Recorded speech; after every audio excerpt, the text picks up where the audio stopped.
Brought to you by the Every Dollar app. Start budgeting for free today.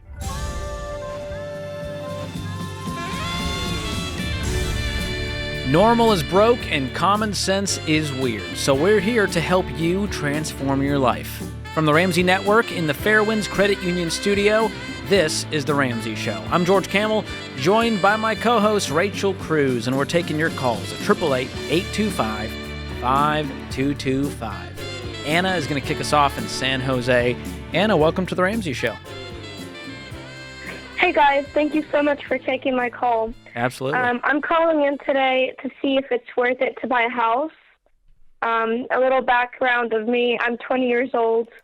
I'm doing a PhD in biomedical engineering. I have a degree in biomedical engineering as well, and I plan to go to medical school. My parents want me to buy us a house because I have the money financially.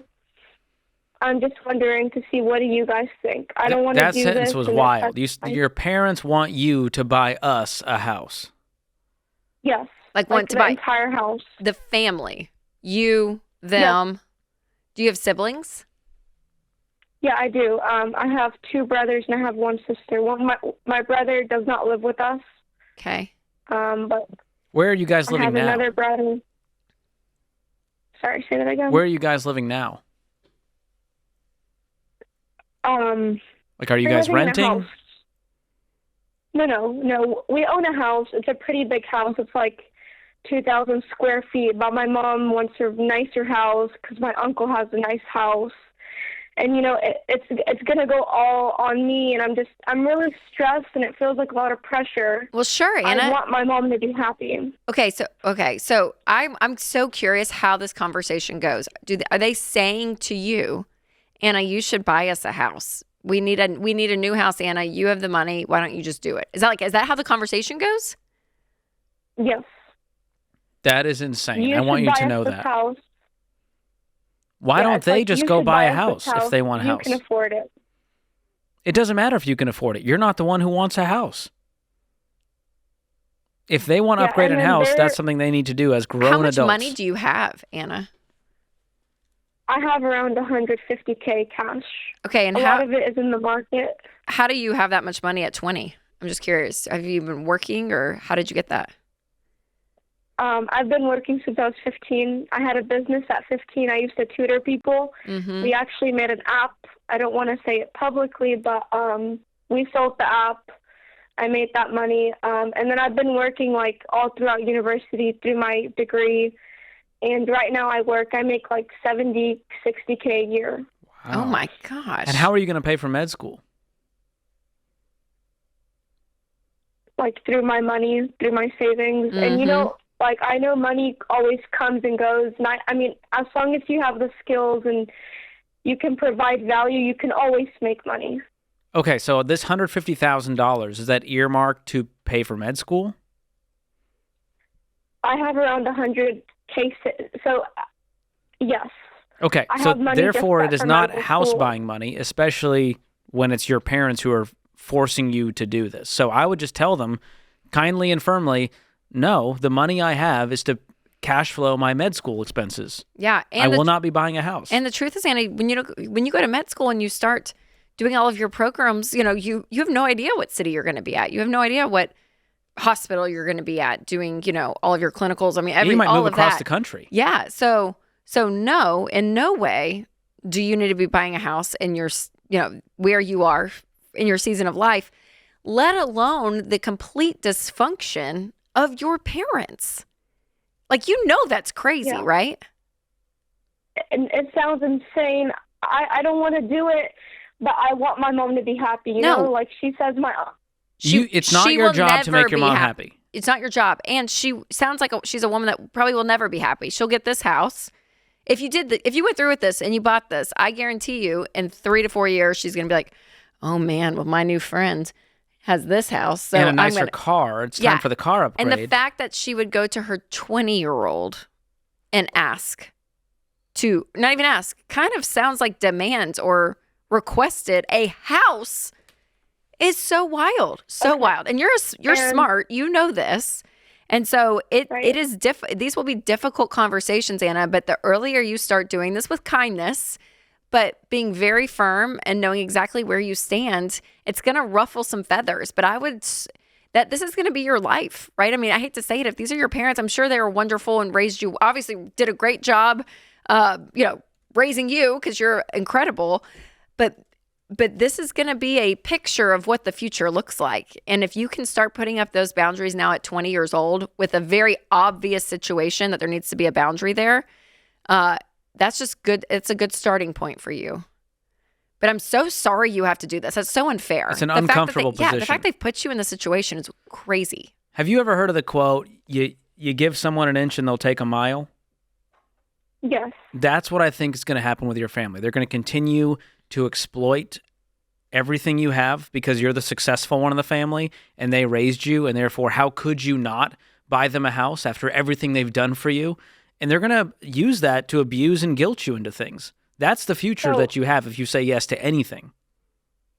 Yeah, you're right. Whatever you're saying yes to, look at what you're saying no. I always keep this in mind. Okay, here's one of my issues. I told her I can't do this. She came in here and she was like, you just need to sign the papers. And she was screaming at me for like an hour, 30 minutes to an hour, saying, oh, don't worry, you'll remake the money. And I told her, what about medical school? She told me, you can take loans. No. And I mean, and I'm going to be honest with you, I would move out if I were you. You make $60,000, $70,000 a year. You're a grown woman. You're very smart. I would just go rent and say, you guys need to figure this out. I'm going to go out on my own. And you don't give them a dime. You don't owe them anything. Okay. That's the only way out of this. Because if you stay, they're going to say, well, you're under our roof and look at everything we've done for you. You need to just call it quits now because it's becoming a transaction instead of a relationship. It's about to be Bank of Anna for the rest of your life if you don't put a foot down. And do they what papers are they giving you? Do they already have a house they want to buy? There's a house. They've been looking at houses, and they'll send me like links of houses every day. And I signed the house like yesterday because I was like, I didn't know what to do. So I signed the contract, and now I just need to give the earnest money. No. Yeah, no. No earnest money. No. You need to back out of all of this. Okay, and I would kind of put it back on her. If money can just be earned and you can always make more money, then go, Mom. Are they both working full time? And support yourself. This is crazy. My dad used to own a dealership. He lost it in COVID. So I sell his cars. We still have cars, but I sell them. But if I don't sell the cars, he doesn't do anything. So right now he's made no money. My mom is a teacher. She makes around $30K a year or $25. And you're running Dad's business while he sits around waiting for you to run his business. Yes, but I've sold no cars this month or last month. I haven't had time. Yeah, you're pretty busy. Yeah, Anna, I hate that you're in a position like this at 20 years old, but this is your reality. And there is going to have to be some real hard conversations. And if you have the ability, bandwidth-wise, which financially you do, you make great money, I would sit down with a counselor or a therapist to walk through this. Like, this may be some ongoing discussions that are going to be had, and I want you to be guided the right way. So I almost would just find a professional to help you walk through this. Best of luck.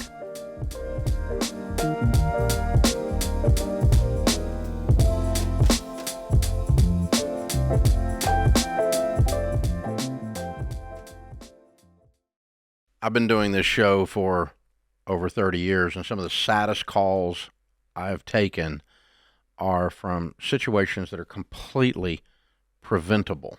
Yeah, and what's so hard is I feel like one of those, especially the ones that I'm like, oh, it's terrible, are people that call in and their spouse has passed away suddenly and they don't have life insurance. We actually took a question of a lady, and she had 3 kids, pregnant, and husband didn't have life insurance. And I'm like, I can't even imagine. Or even if it was opposite, right? If a mom passed away, there's a dad with kids and trying to figure out, how am I going to afford childcare? How do I outsource some stuff that maybe she was doing? Like, and it just takes the grief and the sadness of something like a sudden death to a whole new level. Like, when you have to think through, how am I going to pay my bills? How am I going to eat next week? Yeah, in the middle of all that grief. Like, it's terrible. And so life insurance is the one thing, especially as a mom with 3 little kids, that I'm like so big on for people to get because it's inexpensive. Xander is the place that Winston and I actually get all of our life insurance.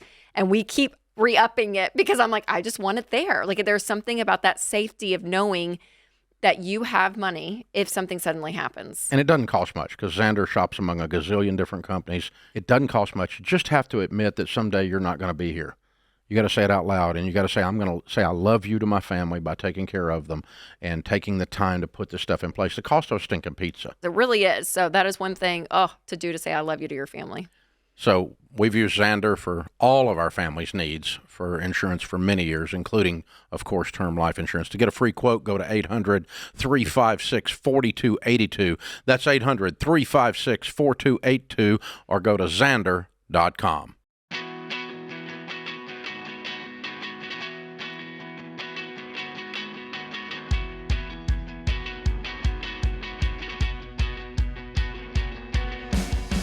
Lance is in Columbus, Ohio. Lance, what's going on?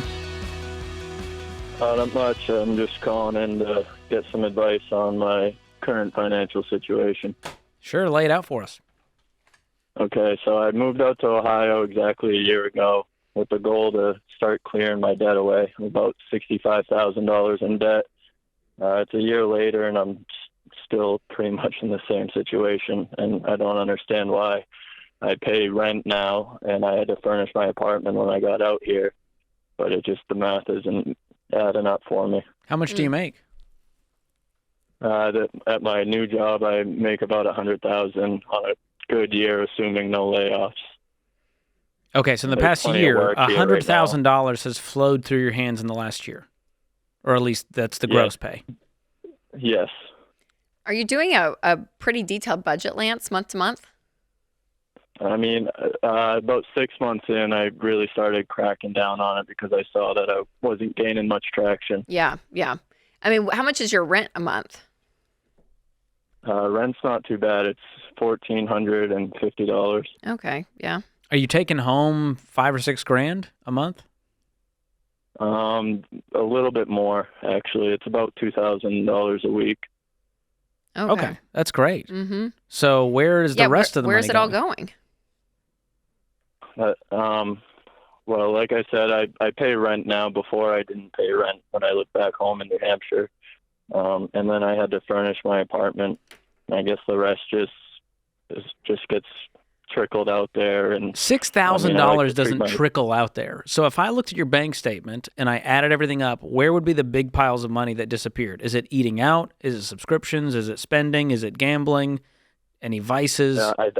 I don't gamble. I have a lot of bills. I mean, I have a truck payment that's $500. I have insurance that's $400 plus. I have a Harley that's $500. Break down the $65,000 for us. What are the balances and what are they owed for? I have it's $65,000 give or take. I have $30,000 on my Harley. I have $25,000 on my truck. I have $8,000 on a personal loan, and I had $10,000 on credit card debt, which I was able to manage down to $1,000. Oh, good. Well, what good news is if you sell all the vehicles, the Harley. That's $55,000 of your $65,000. I think we found the problem. I looked into selling my Harley back to the dealership. No, not to the dealership. Not to the dealership. They're going to give you the worst price. They'll screw you harder than anyone. Have you Kelly Blue booked it? Yes, they do. What's the Kelly Blue Book private party value? I believe it's at $17,000. I don't buy that. How are you that far underwater? What about your truck? I haven't looked up the Blue Book value on it. Did you roll over negative equity for this Harley? The Harley, no, it was a $30,000 Harley. It was brand new. Yeah, but how long have you had it? I'm going on the third year now, I believe. Because if that's the case, it's in half. I mean, the value of it went in half, which I'm not up on my Harleys. I know that's probably shocking, but I don't keep up with the market on Harleys, but she's a Mitsubishi gal. That's bad. That's bad. Okay, let's just keep playing with the numbers here, Lance. Okay, your truck, when did you get the truck? I got the truck last year, right before I moved out to Ohio. And was it used, I'm assuming? Yes. Yes. Okay. So the good thing is the truck probably hasn't lost a ton of its value. So let's just throw, I don't know, let's say it's 22. Maybe you lost $3,000 on it in the last year. So honestly, what I would do is go and take out, let's see, I would do 20. Maybe go, if you can, maybe sell both of these things, sell both the truck and the Harley. You may take out I was going to say that's a good chunk of a personal loan with all the you negative could save equity, the difference but pretty quick, making the money you're making. I'm willing to sell my truck and Harley. I do have a small car, like a beater winter car that Perfect. So you have seems to be reliable. You have 3 Things with cars. wheels and motors. Yeah. Yes. Okay, The so car here's was your homework. pretty You need to much- find out the private party value, and then the amount you're underwater on, you either need to save that up through future paychecks or get a loan from a credit union for the difference so that you can clear the titles and sell these. Because that's going to be about $15,000 that you'll be negative on both of these around. Yes, So I just don't know who to sell my Harley. I don't know how to sell my Harley, I guess, because the dealership was the only way I knew, and when they offered me less than half, I just couldn't Facebook do it. Marketplace, Cars.com, Auto Trader, there's a lot of people looking. You bought a Harley brand new for $30,000. So 3 years later, someone's looking for it at half price. Okay, I've never sold anything that a bank owned, you know. Sure. Well, here's the deal. You're going to need to clear the title before they can actually take possession of it. And that's why you need the difference either in cash that you save up or that loan from the credit union. And you can do all the transactions on the same day. So the day you sell it is the day you go down to wherever you owe the loan to, and you pay off the loan with the difference. yeah, because you just cut all your debt in half, Lance, when you do this.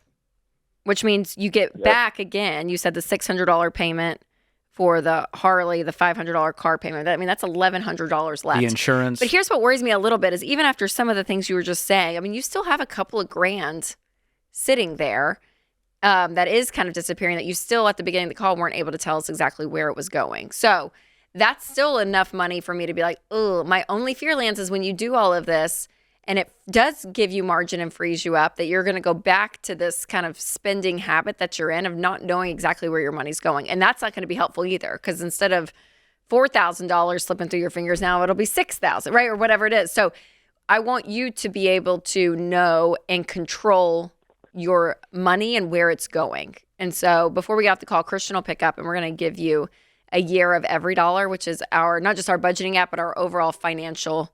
You can put in all of your numbers and your entire financial picture can be in this app, which is so helpful because you're going to be able to walk through the baby steps, pay off this debt, and we can really walk with you through it in this app. But and you'll feel a whole lot less overwhelmed when you just see Yes. all the numbers. You can see the progress, because right now you're just sort of hoping. You make great money, you work really hard, and it's disappearing through your fingers. And every dollar is going to help you take control of that to help stop that. Yes, I understand. A year ago I was terrible with my money, and I'm still not the best, but I have tightened down a lot, and I've been living like a hermit for the last 4 or 5 months. I'm desperate to get out of debt. I want to. I totally hear that, Lance. But what worries me is you've lived like a hermit for 4 months, but there's been no progress. So that's what I'm saying. It's like the two things don't add up. I want you to be a hermit, but I wish you'd called him like I was a hermit for 4 months and I paid off $9,000 of my debt, or whatever it is. Like I want the sacrifice to produce a result, because it's just crazy to sacrifice and have no result, right? And so that's the power of when you are working a very detailed plan, is you're getting the results that the sacrifice, is allowing. And so that's what I want those two pairings, because you'll run on fumes the rest of your life if you're living like this and not making any progress, which is what sounds like you're doing. So Right. As a single guy, Lance, I really would. This is the time in your life to cut everything. And even if you want to work extra, you make great money, but man, if you even want to just throw in some extra income just to get it paid off that much faster, to be able to have some savings. I think the money I make is with immense overtime. Like they offer it, it's there. Gotcha. And I do work a lot for the money. Yeah, I believe it. And I think that work ethic, if it's channeled to more, I just think you just maybe need more details and direction, and it's going to help you see kind of where you're going. Yeah. But you're right. Your habits are, like I hear that you are changing for the better, which I think is a great way to go. And you know what, Lance, too, I'm going to say, like, some people their money story is that one day they had the I had it moment and they changed everything. And then some people are like, hey, it took me about 6 months to kind of get all this under my belt to really learn and understand it, and then they take off. And that just may be your story, which is great. But I just want you to see some progress to at least keep you motivated to stay with it. Yeah, hang on the line, and Kelly will pick up, Christian will pick up, we'll get you every dollar to get you on the journey.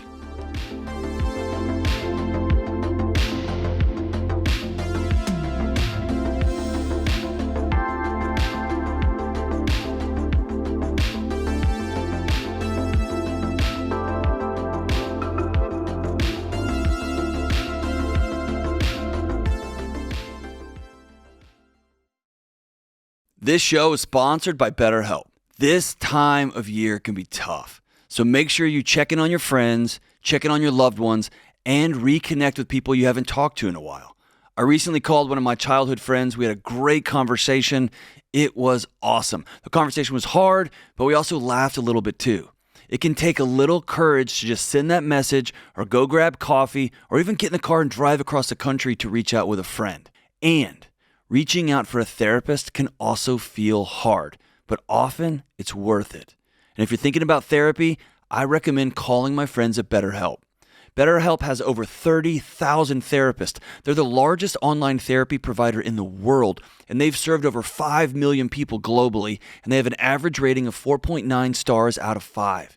It's totally online, and it's easy to fit into your schedule. To get started, just answer a few simple questions, and BetterHelp will connect you with a licensed therapist. And if it's not the right fit, you can switch therapists at any time for no extra cost. This month, don't wait to reach out. Visit BetterHelp.com/Ramsey to get 10% off your first month. That's BetterHelp, HELP.com/Ramsey.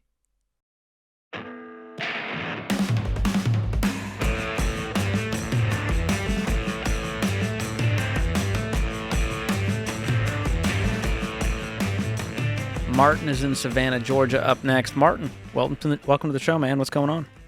George and Rachel, awesome to talk to you guys. Thank you so much. Yeah, you as well. How can we help? Awesome. All right. So this call is actually, I'm looking to help my dad out. My dad has $1.3 million net worth. That is $500 in a house paid for, $400 in a money market. He's got $200 in a thrift savings plan, and he's got $200 in checking. He lives very frugal. He's by himself. My mother passed away in 2008. He has 4 forms of income: government retirement, the required minimum distribution, his Social Security, and a VA disability that he doesn't even touch. All of that throughout the entire How much is that per month? I don't know exactly, but it is well enough for him to live off of, and he is just adding to his money market, his checking account. It just continues to grow, but he has nothing in any sort of investment. He is 80 years old. His health is not great. We recently moved him near us so my wife and I can take care of him. And the other day I was talking to him and he mentioned, hey, I think about buying some gold. And I was like, whoa, pump the brakes on that. And I was able to talk him off the ledge on that. I did talk to him about investment in stocks, and he has no interest in it, but I just want to help him out the best that he can. I will be managing, or I'll be the beneficiary along with my brother. We'll be splitting everything even, selling the house, selling his car, just any assets that he has. And I just want to set him up for the remaining part of his life, but also set us up for the future, just to do this very smartly. Yeah. Well, here's what I would say to him if he called in, okay? I would tell him that usually when it comes to emotions around money, when we make big decisions, that's not really a great guide because our emotions can take us places that it's not reality. So understanding reality is really big. And so understanding that the market is a safe place to put our money. I mean, it is. When you look at the long-term track record, and the money that would be going into these accounts, if he did choose to invest them, he wouldn't even need them or see them because he has a paid off house. It sounds like he's a pretty low maintenance guy. He makes enough through what you were saying in his streams of income to pay his bills. And he's 80, not in the best health of what you're saying. He's not going to go like climb Mount Rushmore or whatever. Mount Rushmore. No, you don't climb Mount Rushmore. I mean, I guess you could. I don't think it's legal. The president's face is, we don't want him to do that. No, we don't want that. No, but he's not going to be going all over the world traveling is what it sounds like, and doesn't have a desire to. So because of all of those things, the reason he would put money in is to continue the legacy at which he's built, which is pretty fantastic. Like what he has set up already is incredible. Yeah. So the reason he would do it is to pass on to future generations and to make more money. I mean, that would be it, right? But I also would say on the other side of this, if he's 80 and he's not in the best health, and if putting money in the market stresses him out and loses sleep over it, that's not worth it either. Mm-hmm. He's fine. He's fine. He doesn't have to. He doesn't have to do this. He's going to be fine. So I don't think you're going to scare him into investing. Be like, dude, you're going to run out of money. No. He clearly is. Yeah. So it's either my knowledge and my reason why has changed. So now I'm going to choose to do something differently, like put the money in.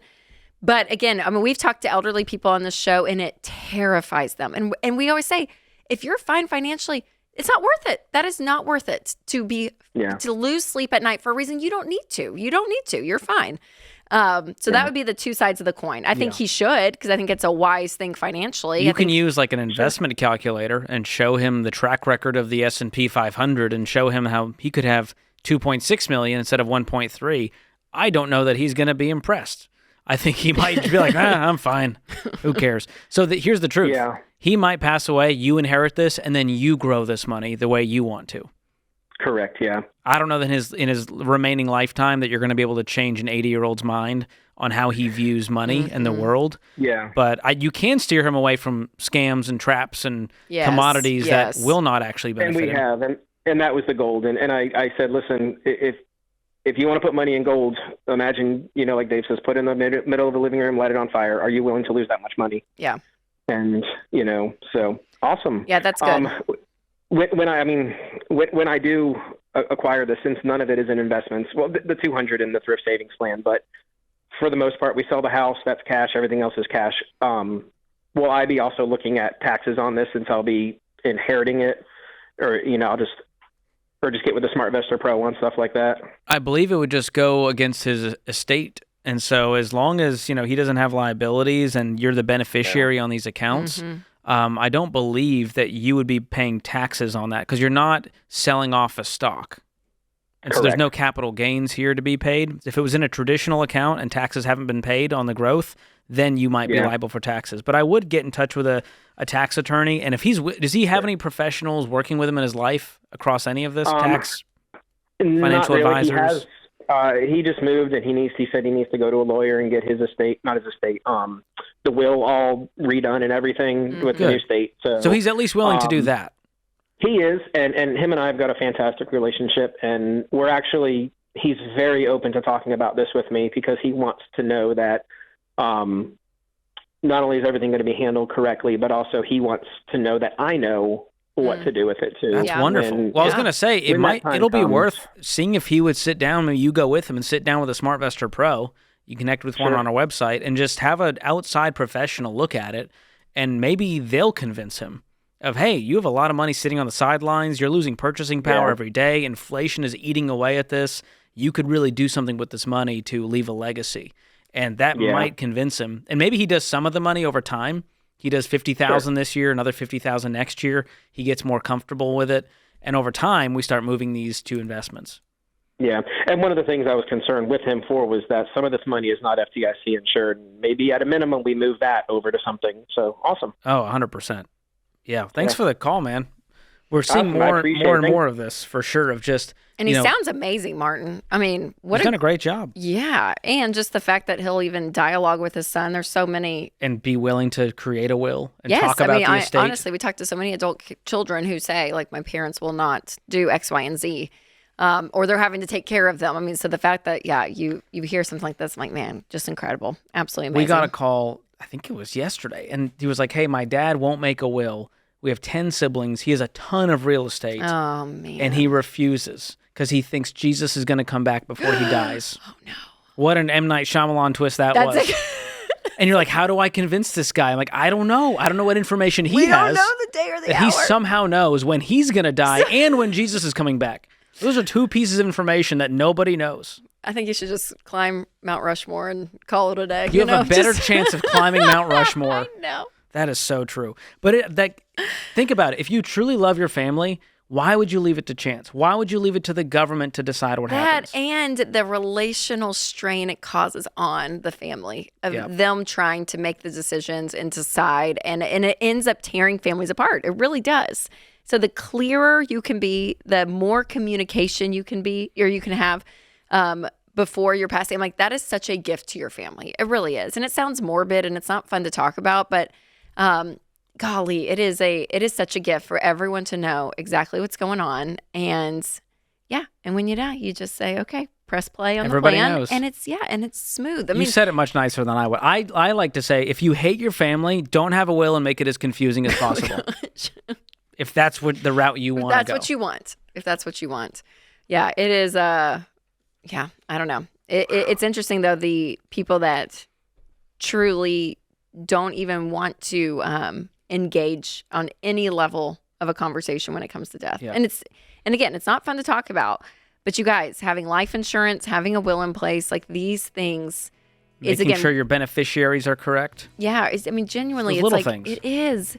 And it takes some work. And again, it's not always fun to think about, but it's irresponsible not to do that if you have a family. Well, it then really you run is. into the issue of, now they can't cognitively make these decisions, and we never got financial power of attorney. Yes. And now you have a real nightmare on your hands. Yes. So just do the work. Be an adult. It's not always fun, but we got to do things that aren't fun sometimes. I can't wait till I'm 80 and senile. My kids are trying to tell me what to do. That's going to be a good time. You're going to be the grumpiest person. I'm already there. Poor Mia and Henry. I'll just be settling into who I was made to become. That's all that'll happen.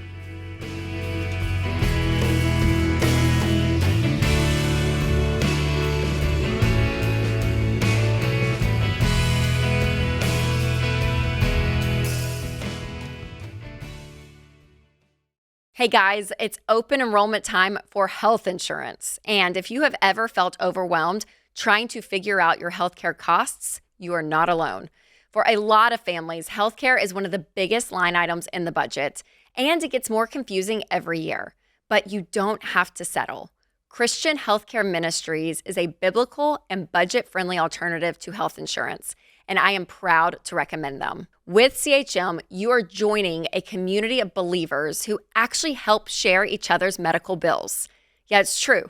Members have shared over $12 billion in healthcare costs since CHM started nearly 45 years ago. And it's simple. You choose your provider with no network limits. You submit your eligible bills online, and other members help share your expenses. CHM has program options for every stage of life, whether you're single, self-employed, or raising a family.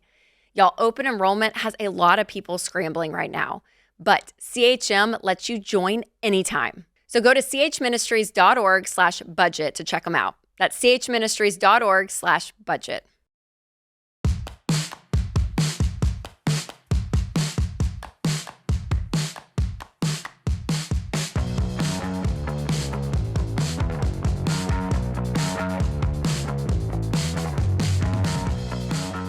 All right, the all-new Every Dollar is here, and now it's way more than just our world-class budgeting app. There's a ton of advanced features to help you make faster progress with your money, and the average person finds thousands of dollars in margin in just the first 15 minutes. So start Every Dollar for free today. You can get it in the App Store or Google Play.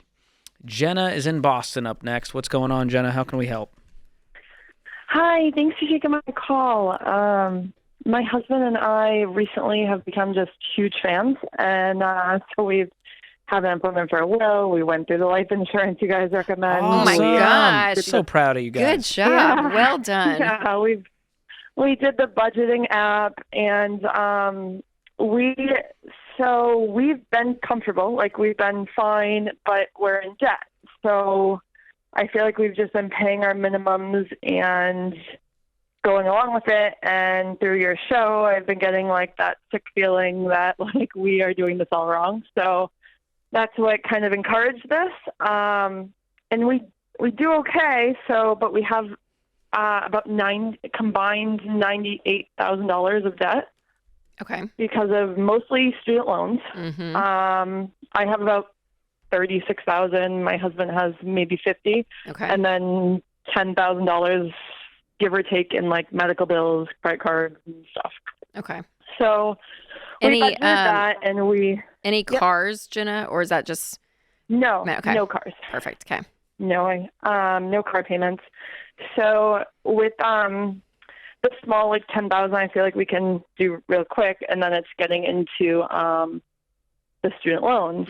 So we budgeted it, and I kind of mapped out. It looks like we could say have it paid off in about under 3 years.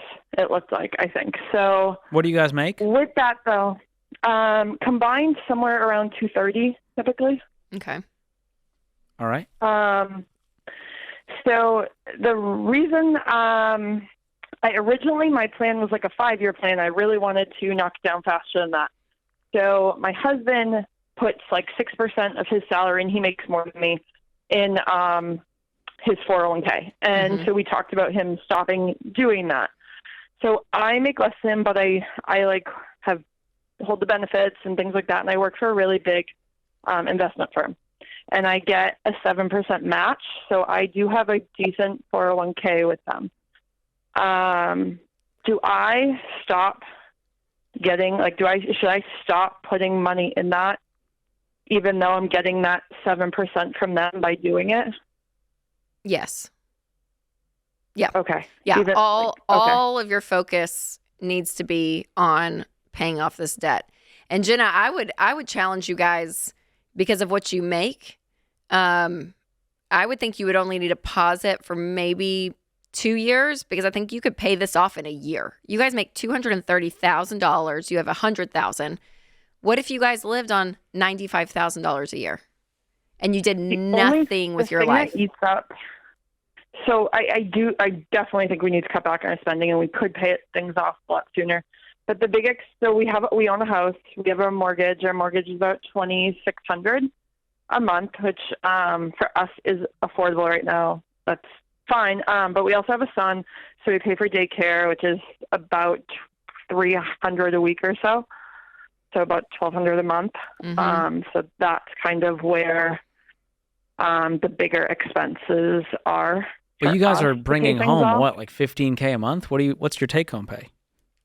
When I was doing the math in the budgeting app, originally it showed like 11,000 or so, but I think that was before we touched that was health insurance and 401k. Yeah, and so 401k. What does he make a year? Yeah. What's his gross income? He makes about $155 without his bonus. Okay, and then what do you make? I make about $70 without overtime and without my bonus. Okay, so can we call it 80? Yeah, right. Give or take around there. And you're doing 7%. So here's the amount that you would free up to throw toward your debt per year.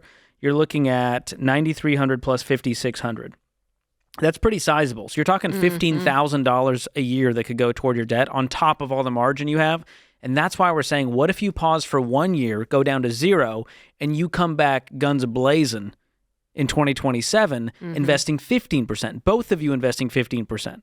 You will well make up for any lost employer match, investing 15% for the rest of your life, versus the current track, which is, I guess we'll just invest up to the match forever because we're going to have this debt for a long time. So do you see the intensity that we're after here? And by the way, going down to 0% investing is going to make you both mad, isn't it? Mad at your debt. Yeah, no, absolutely. Yeah. Not mad at each other. So that's going to make you get out of debt faster because you want to get back to investing. And so it's kind of like a carrot you dangle in front of you saying, man, I want to get back to that. And that's going to fire you guys up. Okay. So it's part math, part psychology. Could pay that off with daycare and a mortgage in a year? Yeah, I don't think daycare and the mortgage is your problem here. I think it's the other things that are... Yeah, because that added up to $3,800. Out of $11,000. So it's like, can we live off of $5,000 for the rest and throw the other amount at the and that would debt? get y'all paid off in a year and 9 months, more than just 2.5, right? So like maybe make it a year and a half. See if someone can take on a job, part-time job for a couple of months, bring in, and we talk to people making side hustles and they make $2,000 a month just on side hustles. If you guys did that for even just 3 months or something, right? I'm like, it's just crazy what all of this can compound and create. And when you guys do that and then you get an emergency fund in place, then you are you are good to go. But it's just the decision you guys have to make, and everyone does that does this and chooses to pay off their debt, is the more intense you are, the more you sacrifice, the faster you get out. And so it's just a decision of, are we going to just live like crazy people for a year and 4 months and get this just taken care of? And it's just insane, but it's done. But or it's do you done want for to the rest drag it of our out lives. for 3 Or do we want to drag it out for years? 3 or 4 years? Life's and going to it's just there. happen. You're going to get comfortable, complacent, and go, well, 4 years is okay. I want you guys to have such an aggressive, specific goal to where you go $98,000. That's $81.66 a month. We have to throw at the debt. We're going to pause investing to free up $12.50 a month on top. If you start doing it like that, that makes me believe you'll actually get out of debt in a year. And people end up getting out of debt faster than what they originally calculate, Jenna, too, because there's things that you don't see and you don't know, like bonuses or raises, or you pick up this thing or this thing you forgot you had over here and you throw it at the debt. I mean, it's just you're just willing to work harder. Yes, stuff ends up coming up, which is amazing. And then you get a promotion and get the bonus because they're like, man, Jenna's on fire this month. I don't know what got into her, but she is crushing it. And that, I think, will truly propel you guys into this debt-free journey. And then once you're debt-free, you're never going to go back. And you'll get that emergency fund. Do you guys have savings right now that you could use to start this process? Yeah. How much? Yeah, we usually have between 5 and 10 in savings. Okay. Oh, that's wonderful. So what if you used a bunch of that to knock out the smallest debts right now, just to kind of kickstart it and say, you know what, this is us putting skin in the game? Yeah, that's like a month or two of not having to pay off debt that you could subtract from your timeline, which is awesome. Yeah, that's not a bad idea. Thank you. Yeah, I if you guys could pay off, all by my husband. Is he going to be convinced? I feel like he's still going to go, babe, we're not doing that. No, he's pretty. The only thing he doesn't like is just he's on page with me on all of it. He wants to pay it off. He's kind of dove into it all with me. He's been great.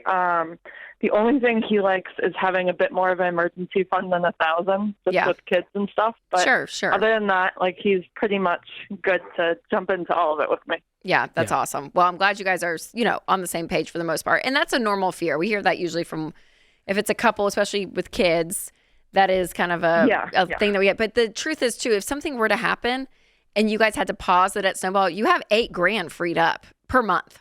Do you know what I mean? Like, you guys could get cash really fast if something comes up that's more than $1,000. So, and again, with that emergency fund, that's going to add another fire lit under you. You pause investing and you take your savings down, you're going to go, oh my gosh, we need to get out of debt ASAP. Yeah. And that's going to, again, get you out of debt even faster.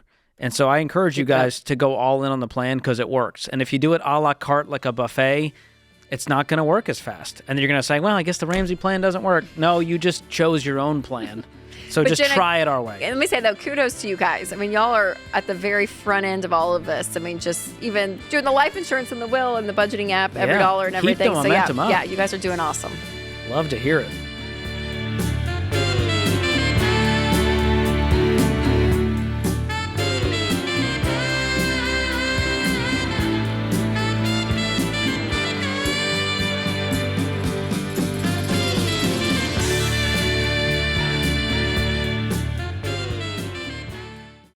Times are tight, and one of the easiest ways to save more money right now is to stop overpaying for your phone plan. Boost Mobile gives you one low monthly price, just $25 a month for unlimited talk, text, and data. And that price never goes up. With Boost, there are no contracts, and they're so sure you'll love it, they've got a 30-day money-back guarantee. So take the easy win and switch today at boostmobile.com/Ramsey. That's boostmobile.com/Ramsey. Restrictions apply. See boostmobile.com/Ramsey for details.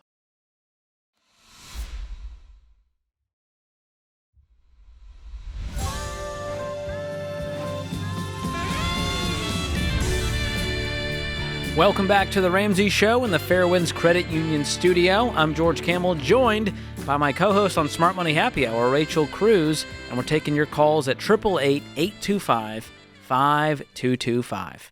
Ann is in Jackson, Mississippi up next. Ann, welcome to the show. Thank you. Thanks What's going for on? taking my call. Absolutely. I'm 60 plus years old, starting life over again, or supposed to be. Just got divorced. He was the breadwinner of the family. We had been putting like 15% away in 401s and savings and all of this. or so I was led to believe. And it turns out we weren't. And found out about that and affairs, and I told him that this wasn't acceptable, and he told me I could get out of the house, which I did. It became very abusive very fast. Oh, man. I got an apartment. I dug a hole, got in an apartment, trying to get my life back together. I walked away without nothing from the marriage. We had no kids together. I have a couple of kids from a previous marriage. And my car broke down, and I'm that person. I can't pay my rent this month. Mm-hmm. I don't know where to turn or what to do. I'm using the everyday budget. When I just put like my expenses and everything, it works out okay, but then there's always the other shoe that seems to be dropping, and I can't get ahead and catch a break, and I just really need like advice. I've gone back to work, so I'm getting a little bit of income that way, but I'm just like terrorized. I just feel like your whole life is turned upside down completely. I don't know who to turn to or where to go or what to do. Oh, Ann, I'm so sorry. How long were you guys married? 14 years. 14 years, okay. I'm trying to help my daughter raise her 2 kids, and it's just I feel like I can't breathe. I'm drowning. Yeah. Well, you're in a state of grief completely. I mean, it's almost like someone has died, right? Is that feeling? So you are, from an emotional standpoint, turned inside out, which is horrible. I mean, much less a divorce, but the reasons why of the infidelity and the secrets and the lie. I mean, it just seems to just be piling on. And so, and I've heard Dr. John Zaloni talk about this, that, in that case, it's almost like you question yourself. Like, how did I not know, right? You start to feel like, am I the crazy one? A lot of shame and guilt. I can't trust myself, right? And so I just want to free you from all of that. That you made the exact right decision on what you did, and you still have another quarter to go in life, which is amazing, right? Like, you get to now create something totally new. And while it's so scary because you would never have even dreamt of being where you are today, it is the reality. And so it is, what are you going to do? Literally one day at a time is kind of where you're at when I'm hearing you talk. And so, okay, so you got nothing in the divorce because there was nothing. Is that basically it? Yes. Okay. Correct. Is the divorce finalized? Yes. Okay. And did you have an attorney? No. Why? I didn't have money to hire one. But you should be getting alimony from this. Some spousal support, something. No, I'm not entitled to it. The house was in his name because he owned it before the marriage. Was there a prenup? I wasn't entitled to that. I did talk with an attorney. But no. I just don't see how you're married for 14 years, he's the breadwinner, and you get 0 from this divorce. Yeah, usually there's alimony until you get remarried, if you do. And there's no child support because they're not his kids, so that's probably not.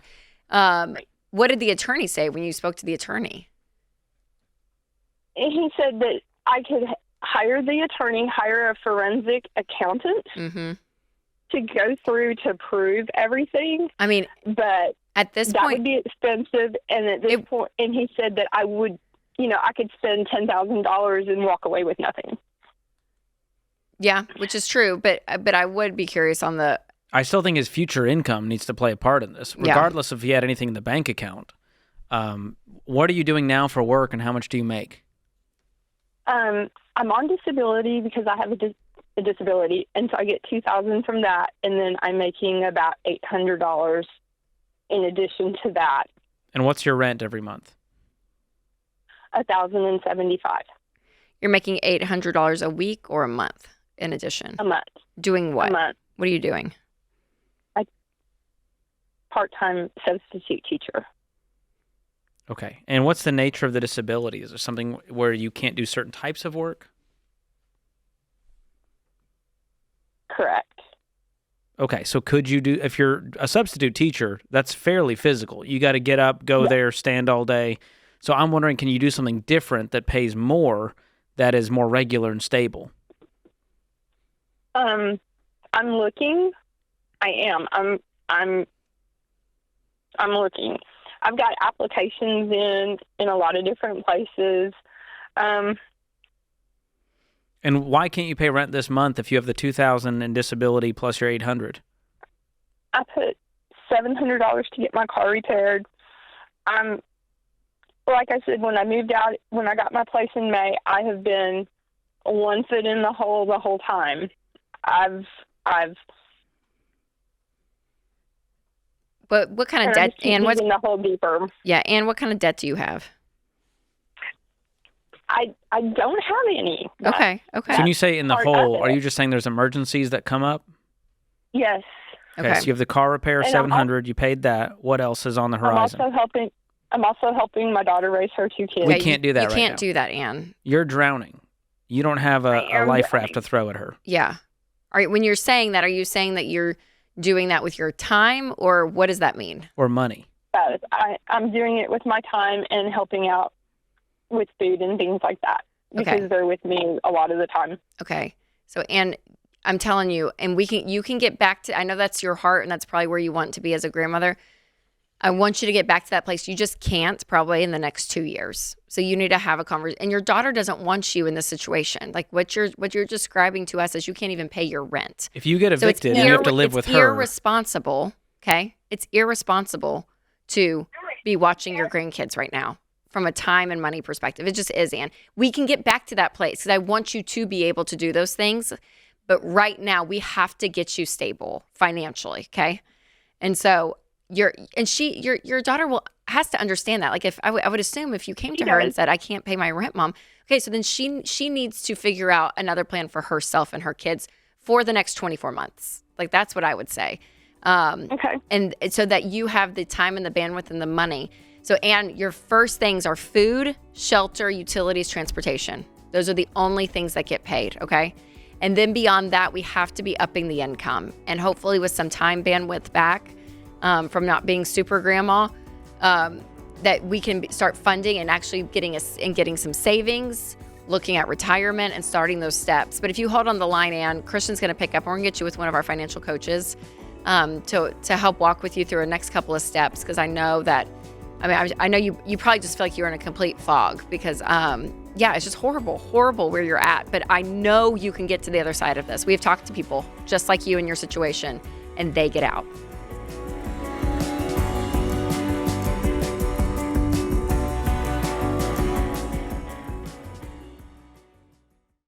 I love entrepreneurs. Don't forget, guys, I started my company on a card table myself, so I know what it's like to have people counting on you.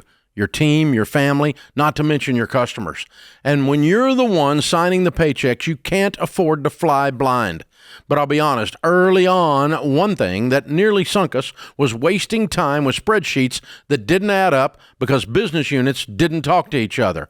I finally told my team, just fix it. And they did. We got NetSuite. That was years ago, and we've never looked back. See, NetSuite isn't just for tech giants. It's built for growing businesses like yours. Over 43,000 businesses already run on NetSuite, including a lot that started just like you. And now, with built-in AI, NetSuite is helping them even more. It's one system connected to every part of your business for real-time insights, not guesswork. NetSuite AI flags inventory issues, cash flow risks, even supplier delays before they become problems. So you can trust the data, stop wasting time, and make the right decisions faster. Take a free product tour today at netsuite.com/Ramsey. That's netsuite.com/Ramsey.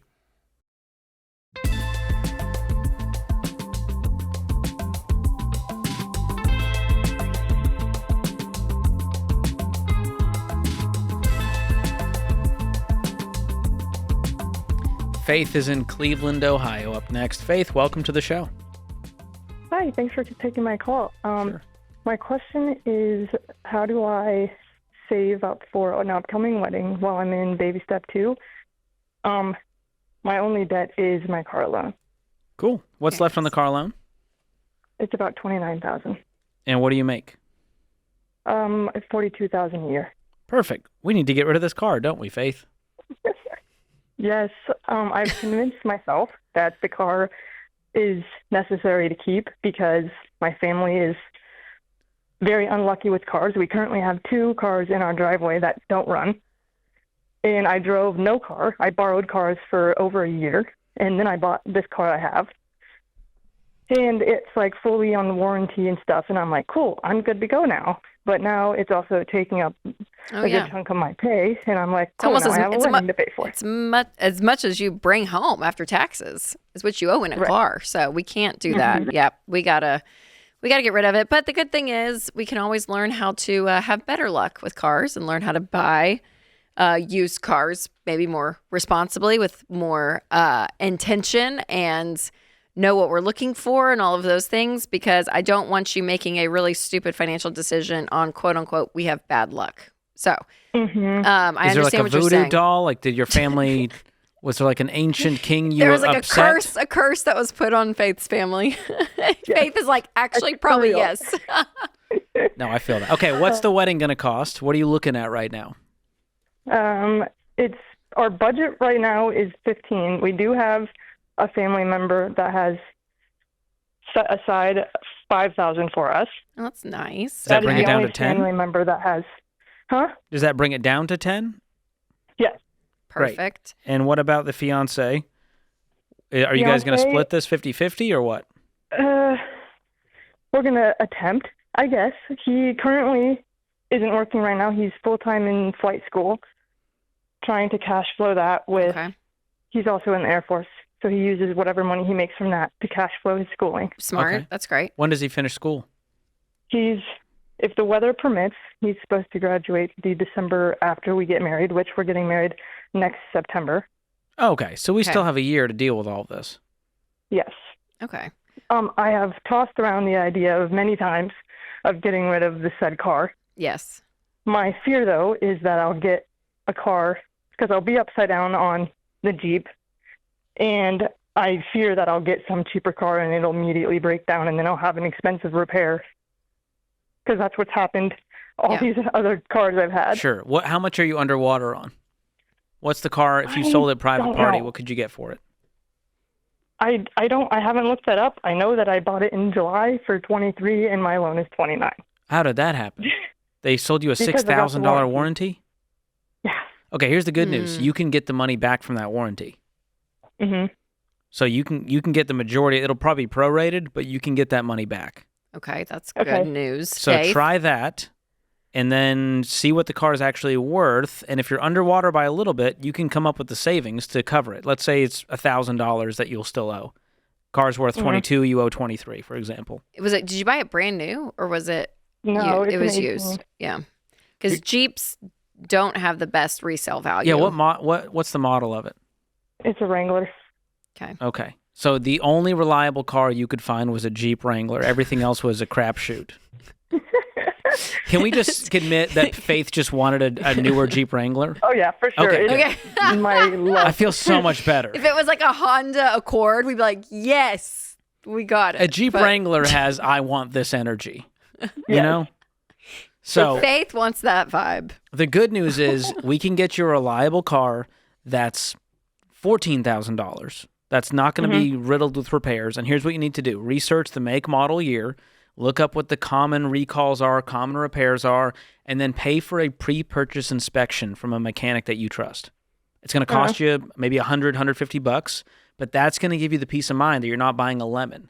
And so this bad luck was really just impulsive car purchases out of desperation when we didn't do the research to make sure we weren't buying a lemon. So I want to encourage you that you can break the cycle just by pausing and being a little bit intentional. Okay. So what you could do, Faith, is, again, you probably are underwater on it a little bit. Probably not a ton because it's used and it's only been since July. Is that what you said, July? Yeah. So, I mean, you may be able to get, I don't know, private sale. You might be able to, or I guess if you get the warranty back, do you got to go back to the dealership? Yeah, I'm wondering how that worked. I also work at the dealer I bought it at. Oh, my God. Well, that makes this real fun. Would they take it back for what you bought it for? Or maybe a little bit less? I mean, maybe. If it's your I would talk employer, to him, I would hope you yes. tell him, And hey, just tell him, I like- can't afford this. Yes. Yeah. Which is so, I mean, I hate to say it, Faith, there's like all these Instagram videos of people that work at car dealerships and they're like bragging about Their car payments, how broke they yeah, are. all of it. So yeah, you'll be kind of an uphill battle there a little bit, but so worth the conversation. Because yeah, if it can just be a flat, like, Do they sell this. $14,000 cars at this dealership? I'm just scared Faith doesn't have $14,000. I mean, do you have Not any? really. Do you have any No. money? Do you have any money saved? $10,000? Faith? I only have my $1,000 starter emergency fund. Okay. So you get out of this, you free up the payment, which is how much? The payment plus the insurance. It's $530 a month. Okay. So you'll at least free that up. If you just put that in a savings account for a year, that's $6,000. Mm-hmm. Well over that. Yeah, that's without having a car though. Could you Right. get a loan from your credit union to cover the difference plus some for a little bit? Like it's not going to be a super nice car compared to what you're driving now, but it'll get you from A to B until the wedding at least. Okay, I guess I could throw this in there. I could probably do that, but my fiance also has 2 very old trucks that both still run. Yay! Ding, ding, ding. Faith I is could now a truck probably just drive driver. one of them through. She is driving a truck. Fine. It's great. Do it. Do it. This is like the biggest ego play though for most people is the car. To Right. go from what you're going to an old truck, you're like, oh golly, it's gonna be a ego play. But I'm telling you, Faith, when that money is freed up, you save it, you get a side hustle. Because I think you, and I think even though your fiance's in flight school, I think at night he could drive you. Like you guys could save up $2,000 to $3,000 a month and easily fund this wedding really quick. And I would just keep going until you're married, and you guys start off marriage debt free. Start off marriage with actually a couple of $1,000s or more above the wedding, that when it's all said and done, you guys have some money to start out your emergency funds with. And yeah, you guys are on like a really great path financially. It's just putting the ego aside for a bit. Just That's what 1 it year. is. That's what it is. And You it's- deserve a Jeep Wrangler, Faith, but you deserve to be debt-free even more. Yeah. And so This is one my day, 3rd Jeep, and I'm like, it's your 3rd Jeep, and you've had bad luck with Yeah. the other 2 Jeeps, and you decided, well, it's not the your Jeep's identity. fault. Faith is not a Jeep. This is not your identity, Faith. Just say that over and over again. This is not, because when you get in that truck, you're like, I am not a truck. This And you is got not to who I get am. rid of the rubber ducks if you're going to drive that truck. That's going to hurt. You can't do the Jeep wave anymore. Oh, Yeah. yeah. That's true. You'll get back there, though. I think it's a good goal. But I want you to do it the wise way. I mean, honestly, making $42,000 a year before taxes, what you bring home is close to what you owe on this car. I mean, like, that's And that just thing's not going down smart. in value. What's Yeah, your it's just interest not rate on smart. this? 7%. Eesh. That's not I'm terrible. just shocked that dealership lets you do this. Like the debt to income ratio just hurts my soul. Do you know the salesperson well? Can you talk to them? Yeah. It's probably Faith. Faith is the she's salesperson. I don't know. Yeah. Well, I will. Yeah, I would. And again, it's going to take a lot of humility to go in there, but it is worth it. How old are you guys, Faith? I'm actually going to be 25 on Thanksgiving Day. Okay, My coming up. fiance is 24. Awesome. Yeah, if you guys can start getting these habits in place and you can start actually living this out, and I'm talking about the humility, like putting the what I want and what feels good and what feels normal aside, and you start living in a little bit of this discomfort, I'm telling you, that discomfort is going to cause you guys to persevere in life. Like when we just live comfortably 24/7, and that's what debt helps you do. Yep. I want it, and I'm going to just live there. We actually don't gain any level of perseverance and grit. We just kind of sit in what feels right, and then we get screwed financially. So let's be smart, Faith. When you guys can get this young, I'm telling you, y'all could be multimillionaires. When you start investing, you start living on less than you make. Like, it is insane what you guys can do, especially when debt is not in the picture.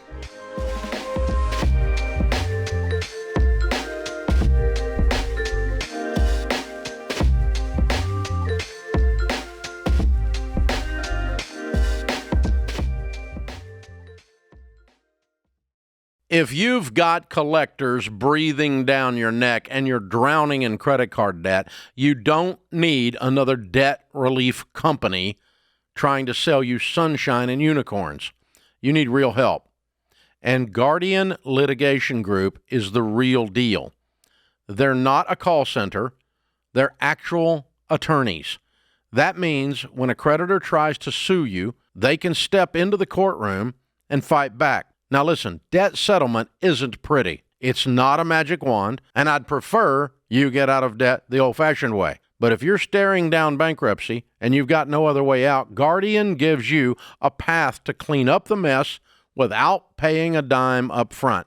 Guardian's attorneys have helped over 55,000 people across the nation settle over $600 million of debt. So if you're ready to take back control of your life and stop cringing every time the phone rings, go to guardianlit.com/Ramsey. That's guardianlit.com/Ramsey. Paid endorsement, attorney advertising, Guardian Litigation Group, LLP. Not available in Minnesota and Oregon. Results vary and no specific outcome is guaranteed. Debt settlement may negatively affect credit and not all creditors will negotiate or settle. Savings vary and may be taxable. Please review our website terms for more information.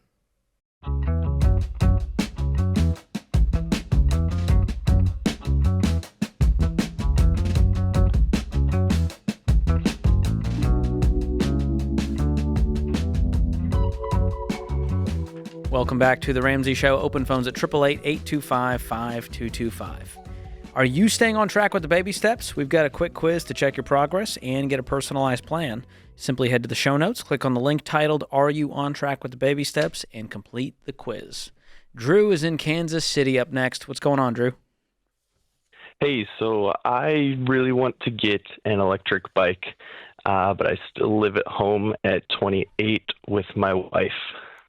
Whoa, what happened? Nothing really. We just got married a couple of months ago. We were looking at getting a home prior to the marriage, but decided to hold off due to the interest rates. And my parents offered for us to stay with them to save some extra money. Okay. How much are you saving currently per month by living with them? Like, what's actually going into a savings account? So $3,000 a month is going into the savings account, and then I have other money being set aside into like an employee stock purchase program. Do you have any debt? No debt. 2 cars paid off, 2020 Camry, 2009 Mazda 6. Good for you guys. What do you guys make a year? Combined a little bit over $100,000. Drew, why aren't y'all renting somewhere? We just wanted to be able to buy a house and not pour more money. You'd rather into live with your something that we're never parents gonna than get. not rent? I'm so The situation Drew, is not bad at all. Drew, The can we just downstairs be that we live in honest? is like Y'all its are own newlyweds. apartment. Nothing in me wants to be in a house with parents or in-laws for an extended period of time. Do we agree? Are there some codependency issues going on here, Drew? I don't believe so. No, we're just trying to save as much money as we can. Okay, I know, Drew, but is there any part of like the dignity in y'all that are like, I just want to get up in the morning and make cereal and not open the refrigerator and look at the milk and like there's my mom in the kitchen making eggs in a robe? Like, do you know what I'm saying? Yeah, like y'all are married. It's not ideal. How does your yeah. wife feel about this? She actually doesn't mind it. We have a great relationship with my family. Okay, but you can have a great relationship with your family and also not live with them. I just want y'all to be married. adults. And you called about an electric bike, Drew. Like, you have a vehicle. You gotta have fun while you're young. okay. But you can't tell me you're doing all this because you really want to be a homeowner and then we're blowing money on toys. That's a valid point. How old are you two? 28. Okay, let's play this out. What would a one-bedroom cost in the area? $1,000, $1,200. Okay, Drew, perfect. I just imagine you. I'm so sorry. Can we just be honest? Like, I love you guys. Like, if we were out having a beer, I think we would really get along. I just can't imagine Drew right and your electric bike pulling into your parents' driveway. Honey, I'm home. Like, no, Mom, I'm home. I'm home from my electric bike ride around the neighborhood. Like, Drew, you're a man. You're a man. Like, you got this. Like, you gotta come on. Anything? Nothing? Bueller. All right. Okay. I mean, does it not so, kind of my make you thing is laugh? We have Does it kind a of not make... large sum of money saved up. So go rent an apartment. How much money do you guys have saved currently? So right now we have about $60,000. Drew! What's the goal? Move out of what your is the parents' number? house. What's the number before you go, all right, Mom, I'm out? The goal is just to move out at the beginning of next year. So we're planning on saving $3,000 a month until then, while we look at a house and then find that and move out. Okay, what's an electric bike cost these days? It's $4,000. It's like a dirt bike, but it's electric. Dude, the motocross dreams need to go for now. Like we need to put $4,000 towards our deposit for an apartment. You can afford both, Drew. Like buy the bike and move out. Like you can do both. How about this? If you buy the bike, can we force you to move out tomorrow? I feel like that's a fair deal. Yes, that's fair. Congratulations. That's fair. You're the owner. I think that's it. Of the bike. That's it, Drew. You can buy the bike, but you have to move out of your parents' house. And I mean, please, I'm telling you. Real question though, does she fold the laundry? She does not fold the laundry. I do all the laundry. Proud of you. That's our boy. That's our boy. Drew, it's just good for y'all. Y'all need to spread your wings. You're leave and cleave. Y'all got to figure out how to pay the bills and get the water turned on in the new apartment. Like y'all need to be self-sufficient. Yeah, jumping from living with mom to being a homeowner is just too big of a gap. It's going to be a rude awakening. Well, yeah. And I guess I think I would feel a little bit better about it if y'all were like, we're $300,000 in student loan debt and we're both lawyers and we're about to get our law. I don't know. Like if there was some like big reason, but there's not even that. It's just to quote unquote save money. And I think your dignity is more than that. I mean, genuinely, you and your wife together, I think you just learn a lot when you are not sharing a wall with your parents. It's true. Yes. Yeah. And you'll we still both have lived alone before and with roommates, so it's not like it's our first time, spreading our wings and flying. But it will be as a couple. It is as a couple, and y'all are going to now have to share a bathroom, and you're going to have to you guys are. It's a different situation than the dudes living in the rental house together. So no, it's your wife, and y'all will run into things that you're not running into relationally when you are out on your own, which is a good thing. It's how it should be. So, Drew, get the bike and apply for an apartment this afternoon. And fly away on that bike to your new apartment. Make sure they have e-bike parking at the new apartment. That's the big question. Where are you going to park that thing? If you got to store it, this might be a nightmare. I don't know the visual. I just can't. There it is. Into the driveway. Right into the driveway. I'm home. Oh man, I love this so much. Y'all are awesome though, and you've been very smart financially. I will give y'all that. Y'all have a lot of money saved. You make 6 figures. You're debt free. Y'all are very capable people. I think that's what's driving me crazy about it. Is you're so capable. If it slows you down 6 months to buy a house, I'm okay with that for the sake of your dignity. Yes. That's it. I know. All right, Nick is in Kansas City as well. Maybe Nick knows Drew. What's going on, Nick? They can ride bikes together. They're in cahoots. Not much. I do not know Drew. Okay. Sorry to say, he sounds like a great guy. I'll connect you to him. So my question is my wife and I are recently called in to do some missions work. Cool. And we are in the waiting period in between the call and going. Now, God hasn't given us a timeline as to when that call is, but some financial stuff has been brought to my mind as I'm kind of processing this call. So I've worked with one of your Ramsey pros as far as real estate goes, and I know the value of my house to sell, but we also have some student loans and some other debt as well. My question is, should we sell the house knowing that we are leaving the country to be called to missions and live in a renter's market knowing full well that the rent we will pay is 2 to 3 times what we are paying for our mortgage right now? Or do we continue to attack our debt aggressively as we have been doing for years and wait to pay off the rest of that debt when we sell the house and leave? I'm confused. If you're doing mission work, how much are you getting paid for that? So here's the thing. If I am a disabled veteran as well, I'm sitting at 90% right now, which is around 2820. The country that we are called to, this is more than 5 times the median income for a family our size to be able to live in the country. What you will make on disability, you guys can cover your costs living. Oh, yeah. Okay. Absolutely. Perfect. That's great. I That's was just confused. You said we're still going to aggressively tackle our debt. I've just never heard of a missionary being able to do that. Well, they're not on the field now. So today, what should they do? We're not on the field yet. And do you know timeline when you will? No, we don't. Okay. So I would just stay in the home, Nick. I would stay. Actually, you could sell the house to Drew because he's looking for a house. Perfect. But no, I would stay in the house, aggressively paying off your debt, and then when you guys are in a position to move and start the missions, I would put the house for sale. Do you guys have family in the area?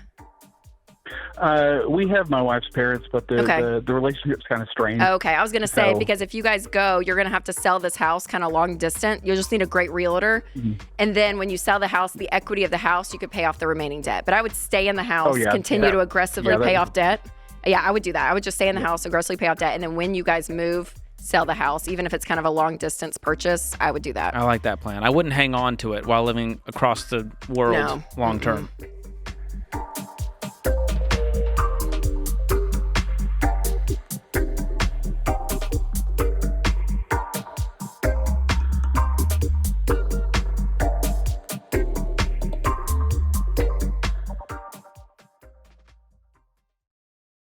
As a mom, I plan for everything. I plan the budgets, snacks, lunches, backup outfits in the car for the unexpected. I mean, everything. Because moms handle a million details every day. So don't skip one of the biggest ones. What happens to your family if you're not there tomorrow? You guys, a lot of people put off making a will because it can feel a little scary. But here's what we all need to realize. Planning for the future isn't fear. It's love. And creating a will turned out to be one of the most loving, protective things I could ever do for my family. And Mama Bear Legal Forms makes it so easy. No lawyers, no stress, just an online process that you can finish in about 20 minutes. And now my husband and I both sleep better because we have taken care of the stuff that really matters. And it isn't scary. It's wise. It's what moms do. So if you've been putting off making a will, I totally get it. But don't wait anymore because you're a mom first, which means you're always planning. So go to mamabearlegalforms.com and use promo code Ramsey to save 20%. mamabearlegalforms.com, code Ramsey.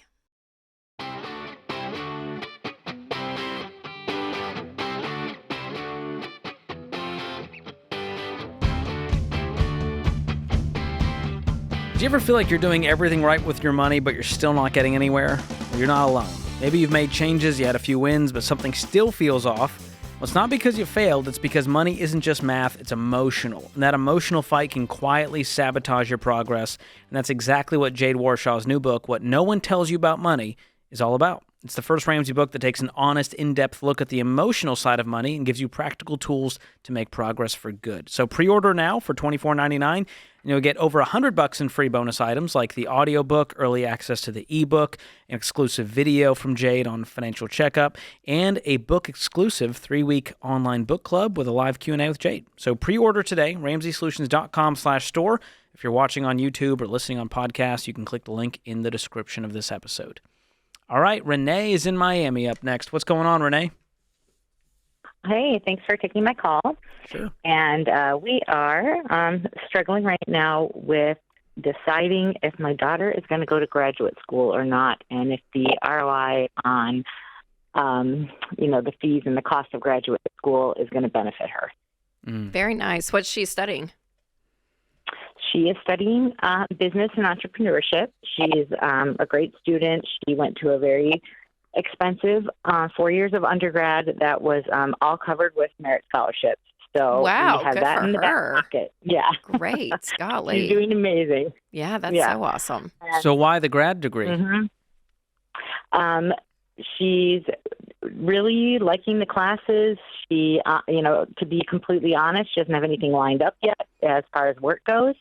So I think it's kind of weighing on her. And I know how early it is. I have another child that already went through all this. So it's very early. She shouldn't be worried. But I think this is kind of her secondary plan. And we're trying to, we're just trying to weigh the benefits here. If this is what I think she really wants to go. She loves school. She loves I'm sure she being does. there. I'd rather go to school than enter the real world, right? I mean, it's I'd rather kick the can down the road. Applying for jobs is a real buzzkill.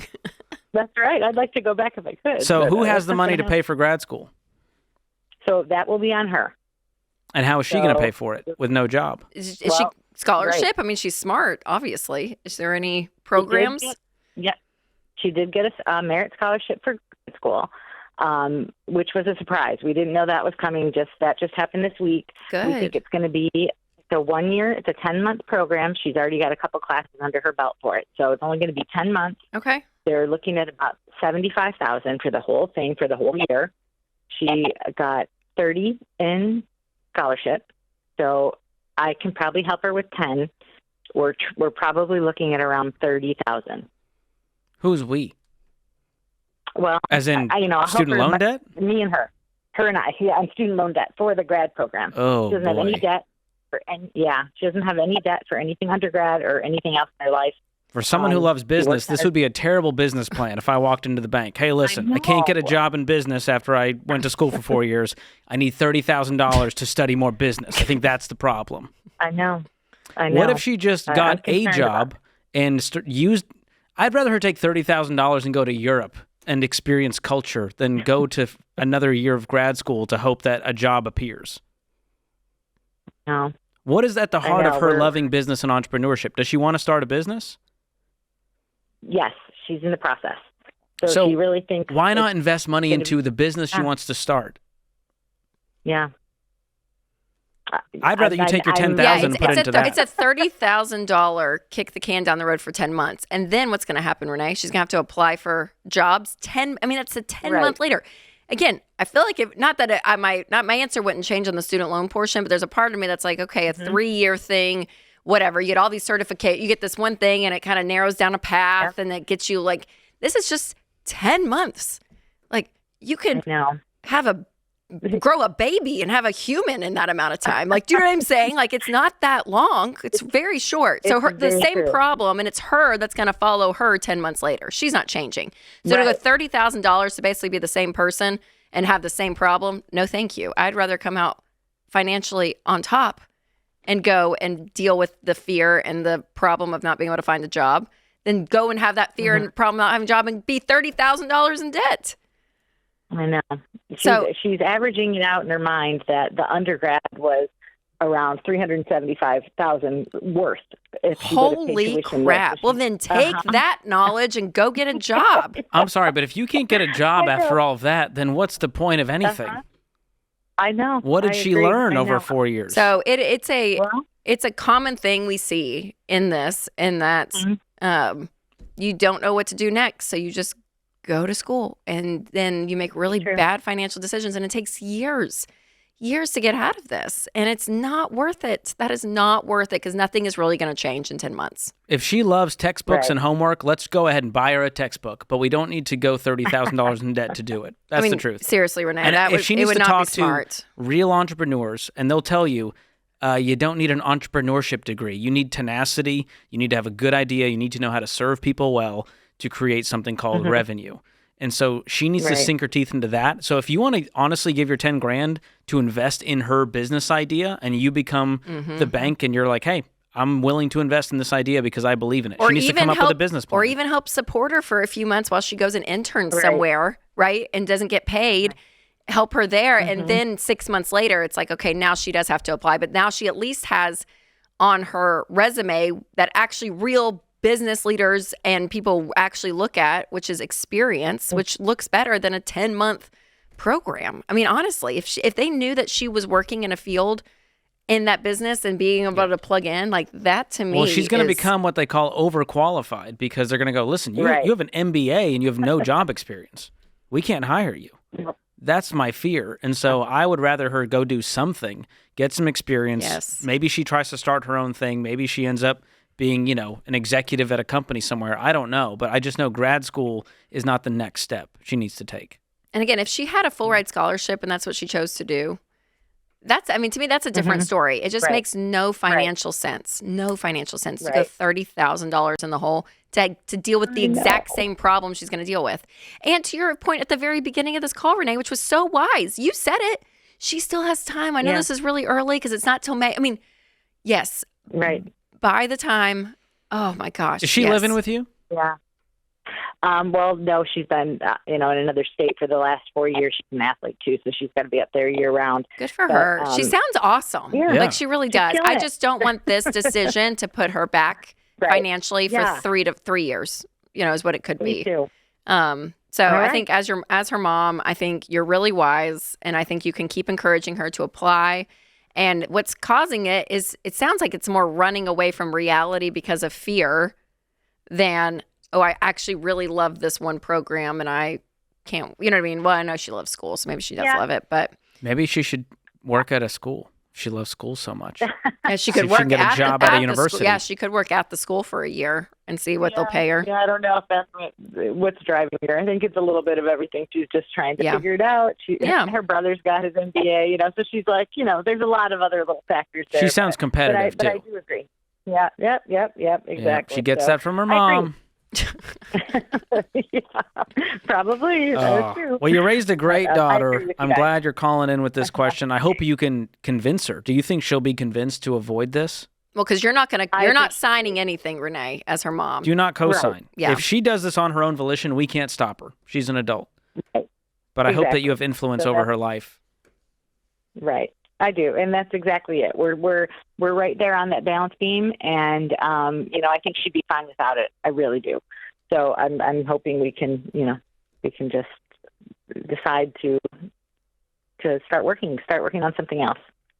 Work is I scary. think that's the smart thing. That's a tough one, especially in this job market. It's not a job market where you just leave college and everyone's knocking on your door to hire you. No, it takes a lot, and it's in a lot of who you know. Ken Coleman talks about this a lot. Proximity principle. Yes, who you know, the connections. I mean, all of that is really big. And Matters so- more than the piece of paper and where you went to school. And you can't just apply online and they just look at resumes. You usually have to get your foot in the door another way. So it does take some creativity for sure. But she sounds smart. I think she could do it. I hope we talked her off the ledge of grad school for the sake of grad school. If we did that, we did one good deed for the day today, Rachel. That puts this hour of The Ramsey Show in the books.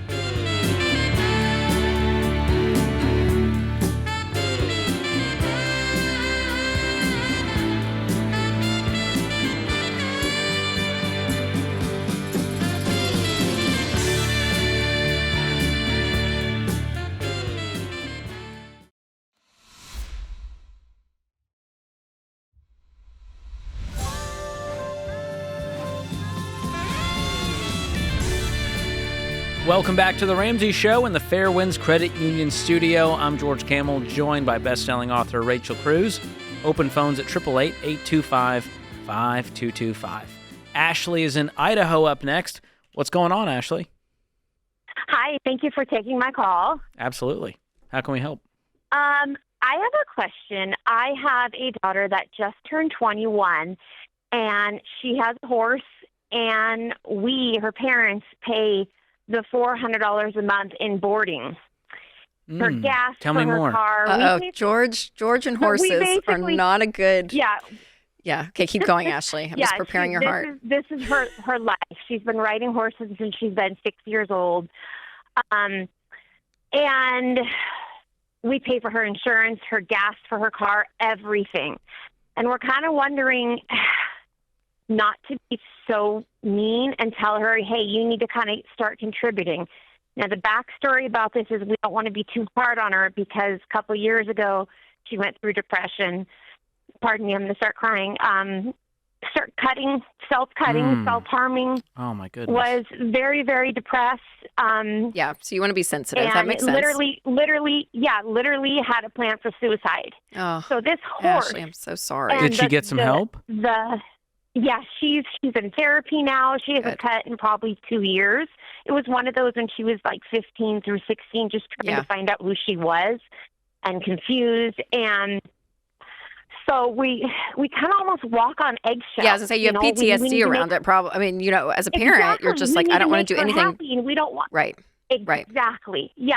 So we can afford paying for her horse every month, but I just telling my husband, she just got a second job. She's going to be making a lot. Did she go to We need school? What tell her- happened after high school for her? She does not go to college. She basically helps give lessons at the barn with the main trainer. How much does she make? She doesn't make a lot. I don't know, a couple $100 a month. And then she just got a job, a second job. Okay. And now she should be bringing home close to $1,000 a month. do we really feel like she should pay for some of her own I mean, well, what I'm trying to think of, like 5 years from now, are we still doing this? Is she still making $1,000 a month at 25 years old, living with mom and dad? Because otherwise, we need a totally different plan. Well, we just need a trajectory, and it can be baby steps, Ashley, because I totally get your caution around it. Because of your history and what you guys walk through as a family. Like that's horrible. It's every parent's worst nightmare, right? Of something like that happening. Was. So I can totally understand that, but I also think it's two different things. I think helping her become an adult is not being mean. I think it's actually the most loving thing you can do, because it actually is going to give her self-confidence. It's going to give her some dignity. It's going to give her a reason to wake up in the morning and be productive. And like, these things are good for all of us, right? We were created to work and to make and to be part of society. And so how that looks and how that plays out over time, we can talk about, but that in general, that principle, that's not harmful to her. If anything, that's actually a gift. And again, if you do it in the right way, right? We want to be cautious in the sense of like how you handle it with her. And I totally understand that. But that avenue is the best thing for her in general as an adult. So just hear that. That's a loving thing. That's not a mean thing. How do you approach like going about it, considering we feel like she's been spoiled her whole life?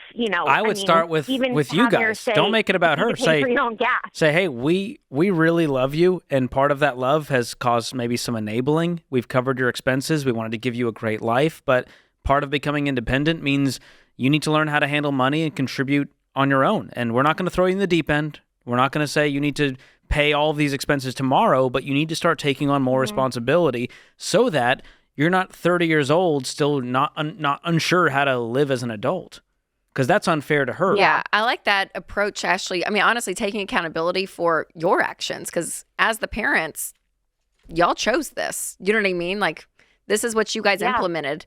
And so I think on that end, talking to her of, hey, I'm sorry that we have failed you in a sense of how to set up your life as an adult. And again, she's 21. So I think there's a lot of grace here. She's not 31, right? If we're talking, I mean, like you guys have not screwed up as parents by any means. But I think it is hey, we want in the next season, maybe over the next 6 months, we want to start working with you on finding some more income, finding a schedule that is sufficient as an adult, an 8 to whatever it looks like.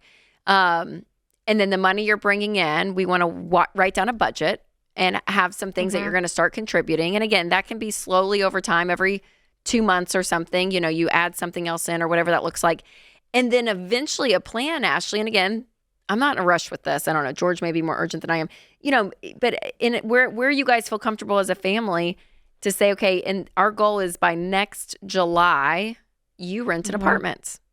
And we will be with you, every step of the way in these transitions. But starting to make a year plan, I think, is really great. From November to November, what does that look like? Yeah. She has a 17-year-old brother, and now he's he's a little bit more responsible than her. But for instance, he wanted this winter baseball thing, and it was $150. And I feel we have to give it to him because look, we're giving your sister $400 a month for her horse. So yeah, we have to say yes to you now for certain things too. I wouldn't do the tit for tat thing, but I think brother is 17, so he needs a student checking account with a debit card, and you guys can put a certain amount of money in that account, and he needs to start budgeting his life. And that he needs to start. He does. Okay, perfect. That's great. That's a great start. Does he have a part-time job? Yeah. Yes, he does. He's a very hard. They're both very, very hard workers. It sounds like. I think we just need to. Yeah, I would just kind of up a little bit of the pressure of okay, let's find 2 things that you're going to start paying for, because we want her to start experiencing real life, and it can still be under your roof for a period of time, which again is a soft place to land, which is great. But when she starts to learn these things, then when she goes out on her own, it's part of who she is. It's how she knows how to do it, right? That's equipping her really well. Right. How does the horse situation work? If you guys stop making these payments, what happens? Are you leasing the horse from someone else? No, she bought it. She actually watched Mama give birth to her. people at the barn are her family. That's a bonding She's been experience there, right there. Yeah, like Okay, 8 so years. the this is- expenses for the horse just to keep the horse in good shape is $400.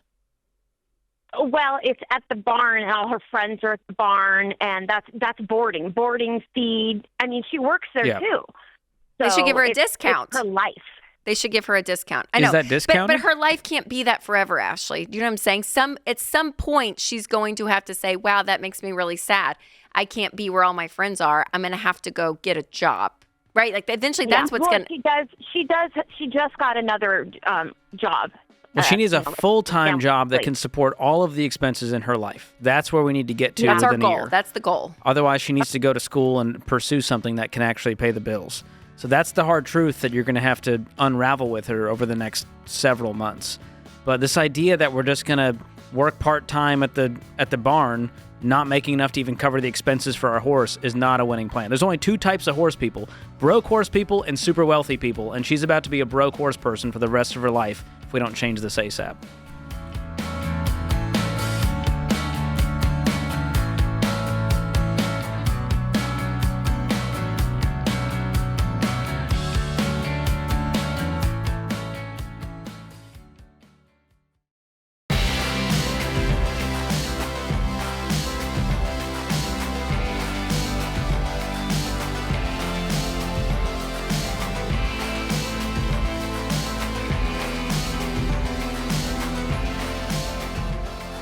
All right, let's get to our question of the day. It's brought to you by YRefi. If your private student loans are in default, it can feel like the end of the road, but YRefi helps you find a way forward with a low fixed rate payment plan that fits your life. Go to yrefi.com/Ramsey to learn more. That's the letter Y, REFY.com/Ramsey.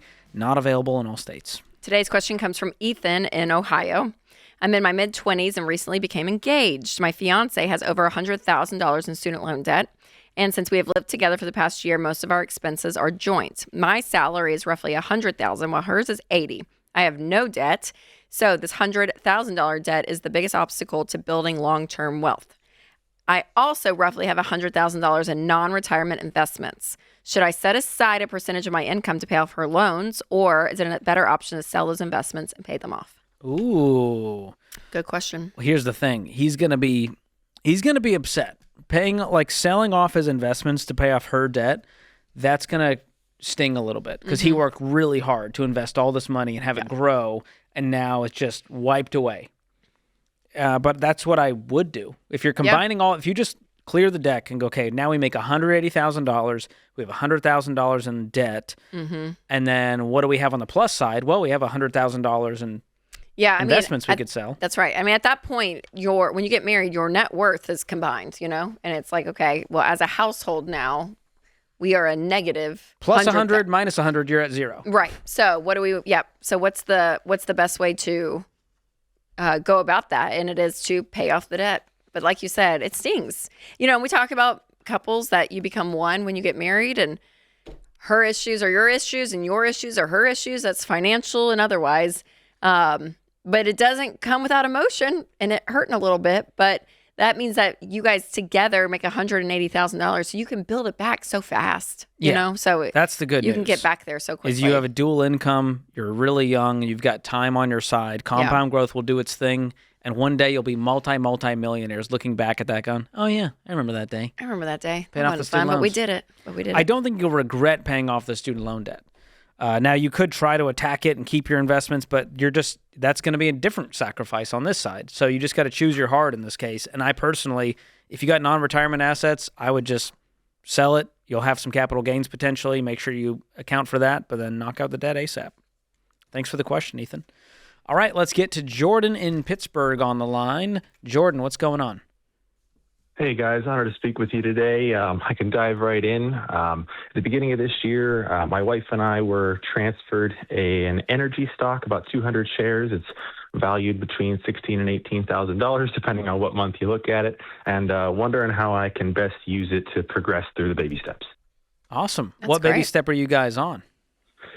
We are over the halfway point of baby step 2. We've been really going at it this year. So we have about $40,000 in student loan debt left. Good for you guys. That's great. Yeah. Do you know how much you'll owe if you sell the stock?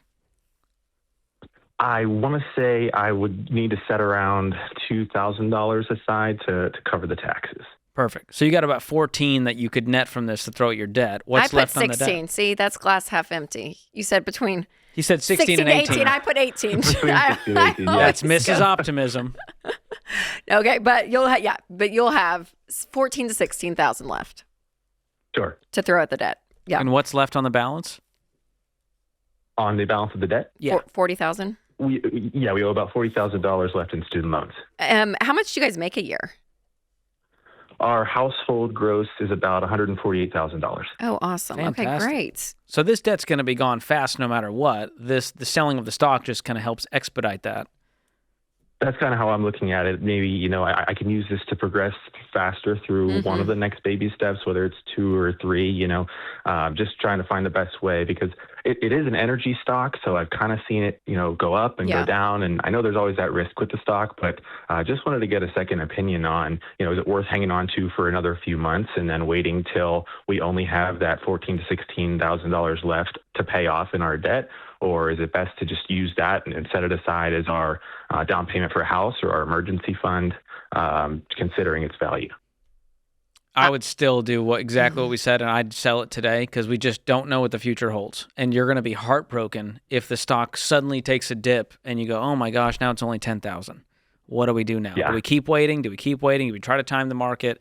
So I don't do single stocks for that reason. I just already have too much anxiety about other things in life. So I stick to mutual funds and index funds, giant groups of stocks, and likely that energy stock, if it's any good, is probably, somewhere in the mix.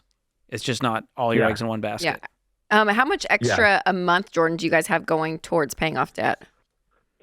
We set aside in total about $3,000 a month and put that toward debt. I think our minimum payments right now add up to about $500. Honestly, I hardly pay attention to the minimum payments anymore. I just throw whatever I can at it. So, about a little over a third of our take home goes toward our debt. That's great. Yeah, it'd be about 8 more months if you guys just threw all of this at the debt. Which is, that's what, June summer, y'all, and then debt free by summer, and then keep that momentum of that 3,000 going into an emergency fund, and by this time next year, you guys could be on to baby step 4 and start back investing, which is really exciting. So to George's point, that would be fantastic. Yeah, the single stock, regardless, even if you didn't have debt, and you're like, I have the single stock, we'd probably say go ahead and cash it out and move it into an index fund anyways. So I would get rid of it regardless of your situation, but it's even better that when you get rid of it, you can actually apply it to your life today and get you guys jump started, which would probably be a breath of fresh air because you guys have been grinding to get out of debt. So it kind of feels nice to get a big jump start. Just skip a few levels. Yeah. Oh, 100%. How many stocks, how many 100%. debts would you knock out if you threw 14,000 at it?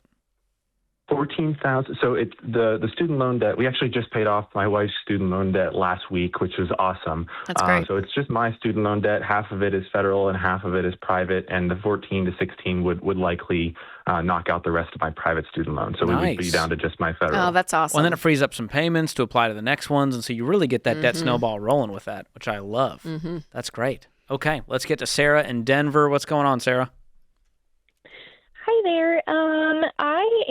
My main question is, so I owe about $15,000 on my car loan currently. And my husband and I, we've been, padding our emergency fund. So we have about $16,000 in our emergency fund right now. We actually just found out that we are now expecting. That was just last night. Oh my gosh. Last night. Well, early Congrats. congratulations, Sarah. Are we the first to know? Thank you. You guys are the second to know. Oh, I knew we were probably high up on the list. That's a win. Thanks for letting us in there. Yeah, okay, absolutely. so you have the money saved to pay off the car, but you guys just found out you're pregnant, and so I'm assuming you're probably a little nervous to do that. I'm super nervous. I'm actually really terrified to, just throw it at that debt. My vehicle is not the only one that we have. My husband currently has a truck also, so we're paying his down as well. I think he owes about $25 on it, but we're throwing all that we can at the debt right now. I'm just wondering, do I use my emergency savings, or do I just continue making the minimum payments and then just throw whatever extra I can? How much do you guys make a year? Combined, we make about $120. 120. Okay. What's the payment on your car? $382. Okay, so you'll free up about $400, which is, that's $5,000 right there. If you just pay it off a year from now, you'll have $5,000 in that account. And you make 120. So the question is, could you guys pay off both cars and have a fully funded emergency fund by the time baby's here? I think so. As of right now, it is our due date is expected in July. Okay. I'd start crunching some numbers. If you want to pause, we call it stork mode, where you kind of pause the baby steps to stack up cash if you don't have any. But you guys have the cash. But if you have the cash already, now we're just going to attack the debt, then you're kind of already there. Okay. So I would also look at your health insurance, look at your out-of-pocket max, your deductibles, get a full picture of what it would really cost if you had to go all in on the medical stuff. Yeah. And that'll give you a little bit of peace in the chaos. But congratulations. Okay, yeah. How Thank exciting. you. I appreciate it. Yeah, we're rooting for you guys. And maybe he sells the truck. If you want to expedite this, you got a baby on the way, let's speed things up. Life is happening. I think we can get another truck later on.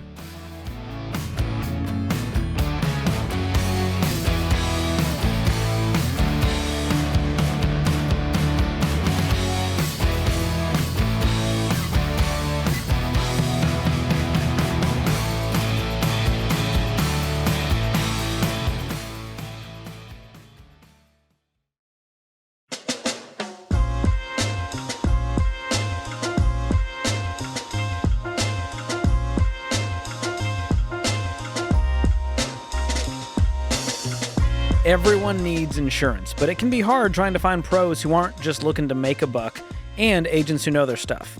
With a Ramsey Trusted Insurance Pro, you'll never have to deal with sleazy businesses or slimy salespeople because they're all interviewed, vetted, and coached to make sure they're market experts who have your best interests at heart. So go to RamseySolutions.com/coverage to find the type of insurance you're looking for and connect with a Ramsey Trusted agent, or click the link in the description if you're on YouTube or podcast. James is in Manchester, New Hampshire, up next. What's going on, James? Hi, thanks for taking my call. Sure. How can Rachel and I help? All right, so I'm 19 years old. I currently make about $150,000 a year. I have $60,000 saved, $20,000 of which is invested into retirement accounts. But my question is today is that I'm interested in buying a house or a multifamily unit next year, but I'm honestly not sure if that's what's recommended to me since I'm so young. I see on other Dave Ramsey videos it's 50-50 split between whether they're okay with younger people. What do you do for work to make $150,000 at 19? So this is honestly, you're not gonna believe it, but I'm a casino dealer. So I deal high stakes blackjack and high stakes poker games for a living. You play and I them? work for myself. I keep all my tips. No, I you're deal. a dealer. You're a dealer. In I'm Manchester, sorry. New Hampshire?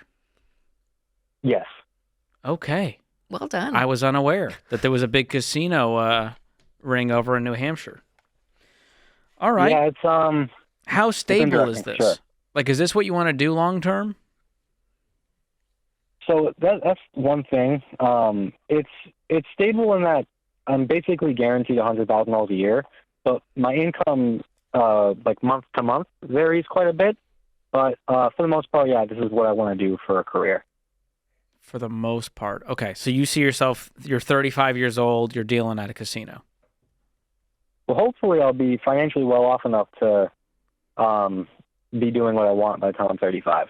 That's my question, is what is the thing you want? Because I want to make sure that this money shouldn't be used to fund education or an investment in a business before we just lock it up in a home just because you feel like a home is the next step.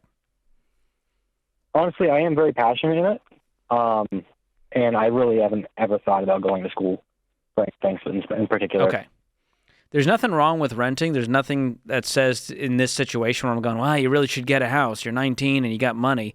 I would just pause and get a house when it makes sense for you, because you're renting right now on your own or what? Or living at home? I'm blessed enough to be living at home still. Okay, so you got no expenses. There's nothing wrong with just stacking cash, live at home for now, and then once you're kind of out of that this phase where you kind of know that you know, and you're 21 maybe, then we go, okay, I'm gonna go rent on my own. I've got $300,000. You think saved making up. $150 a year, he should still stay at home? You could go rent tomorrow. You could rent yesterday. You make more than most adults in the U.S. You probably make more than your family does. Yes. Are they like, dude, pay rent? You make way too much? Yeah, I pay them $1,000 a month in rent. Oh, Well, then just go pay $1,000 and go rent somewhere. I almost would go move out, James. It's just from what you're making, and what you're paying in rent. You're a very mature dude who knows his stuff and very entrepreneurial. Yeah. So what I would say, James, is I would not be in a rush to buy a home. I think you've done an incredible job saving, and I would continue to do that. And maybe just wait 2-3 years. I don't know. I'm kind of making up that timeline just to kind of see from a career standpoint where you want to be. And if it still looks like, okay, in the near future, this is probably where I'm going to be, is this area, then I probably would buy. But I just don't want something coming up in the next 1, 2, 3 years that for some reason you cannot take an opportunity because you've just bought this home, if that makes sense. Okay. And I wouldn't just get a duplex and house hack because, TikTok said it's a cool thing to do. So I just don't want you jumping on it just because it sounds good. I want you to do it because it's the right move for your future. Okay, thank you. That's why I called you guys. Absolutely, man. Happy to help. Yeah, well done, James. Yeah, I'm impressed. Yep. Yeah, a lot of people go, well, I can do the duplex, but he doesn't need it. He makes great money. Yeah. It's not worth the $700 a month from a renter. Right. To have them next door. So I would just live your life and figure out what that next thing is.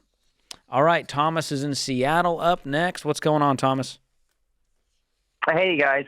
I am recently married, and my wife and I are trying to combine our finances, and I just found out she has a condo with a tenant, and the tenant isn't currently covering all the costs of the condo, and so I want to approach a conversation with her about potentially getting out of this condo just because it's not a great situation for us. But I'm concerned because obviously we're newlyweds. I don't want to feel like I'm overstepping or anything like that. How did you just find out that she has a condo? Well, I didn't just find out. I knew she has a condo, but I didn't know the exact numbers of everything, so I'm just finding those numbers. You didn't know it was like a dumpster fire that she's losing money on, but you knew before you got married, hey, she has this property over here. Yeah. Okay, so what's the math ending up being, Thomas? Like, what is she charging for rent, and then how much is she having to pay? Yeah, so she's charging $1,291 a month for rent, and she's short about $312, and that's roughly well, not $312. It's roughly $200, but that's primarily HOA fees she's paying out of pocket. What's the market rate for that condo? Is she undercharging on purpose?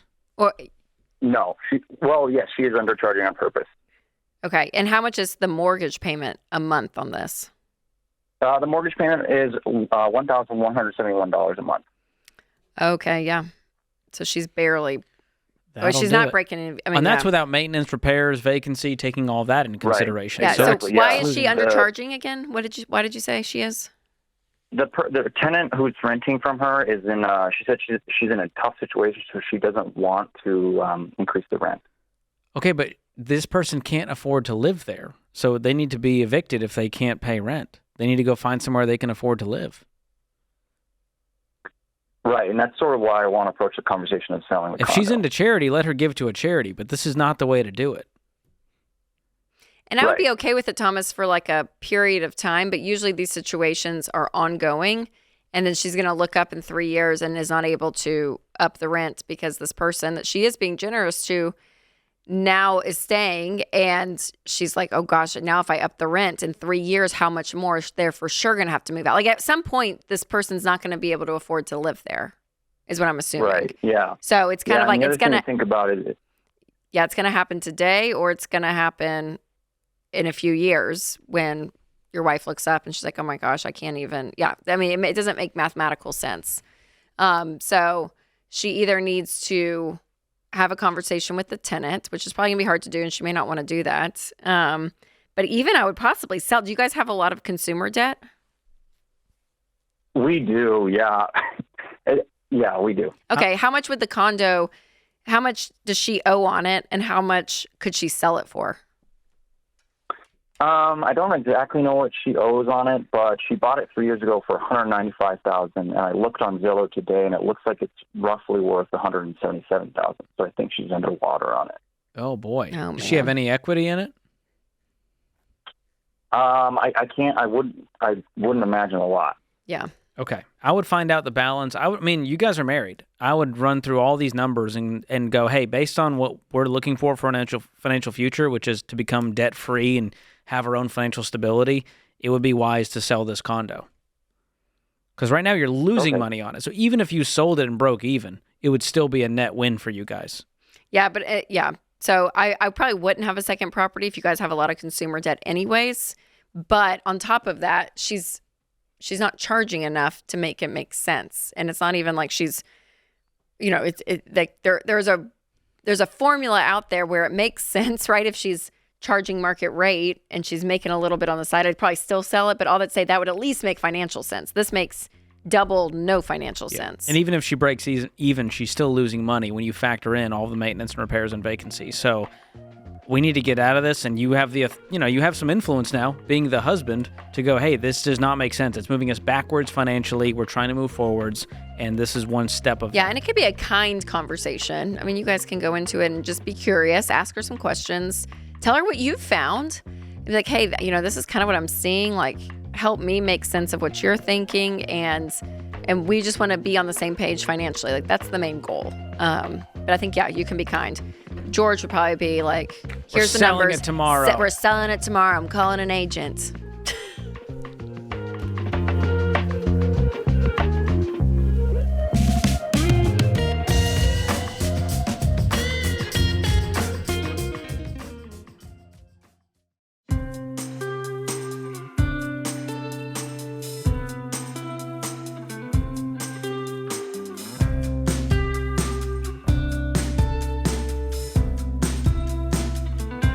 Our scripture of the day, Jeremiah 29:13.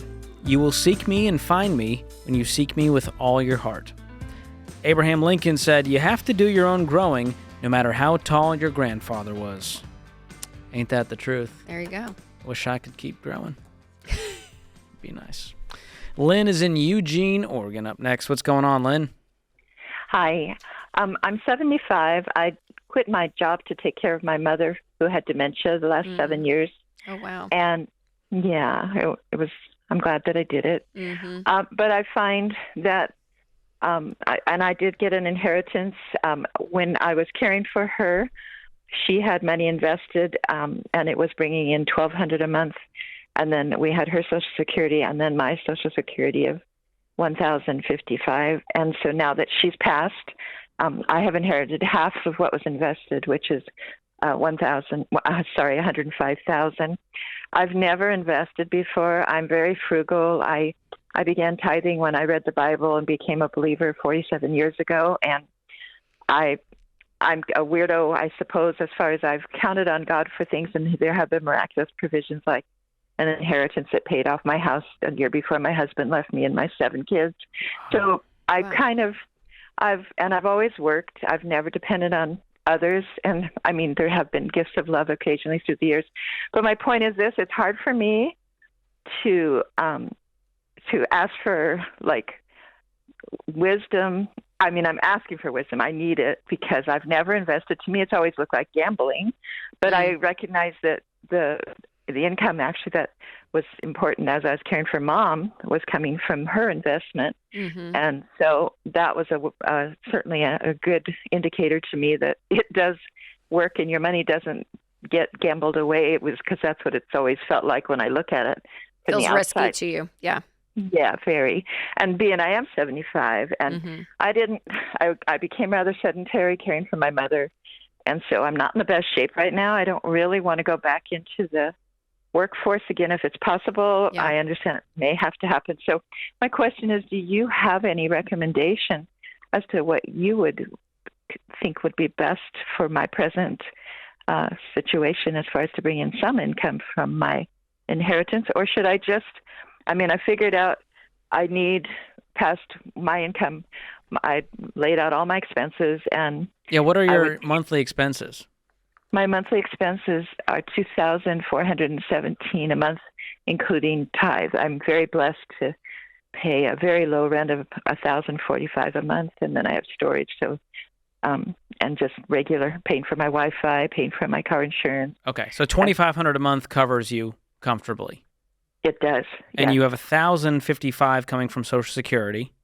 Yes. And no other money, no other assets other than $100,000 from this inheritance. Right. Well, I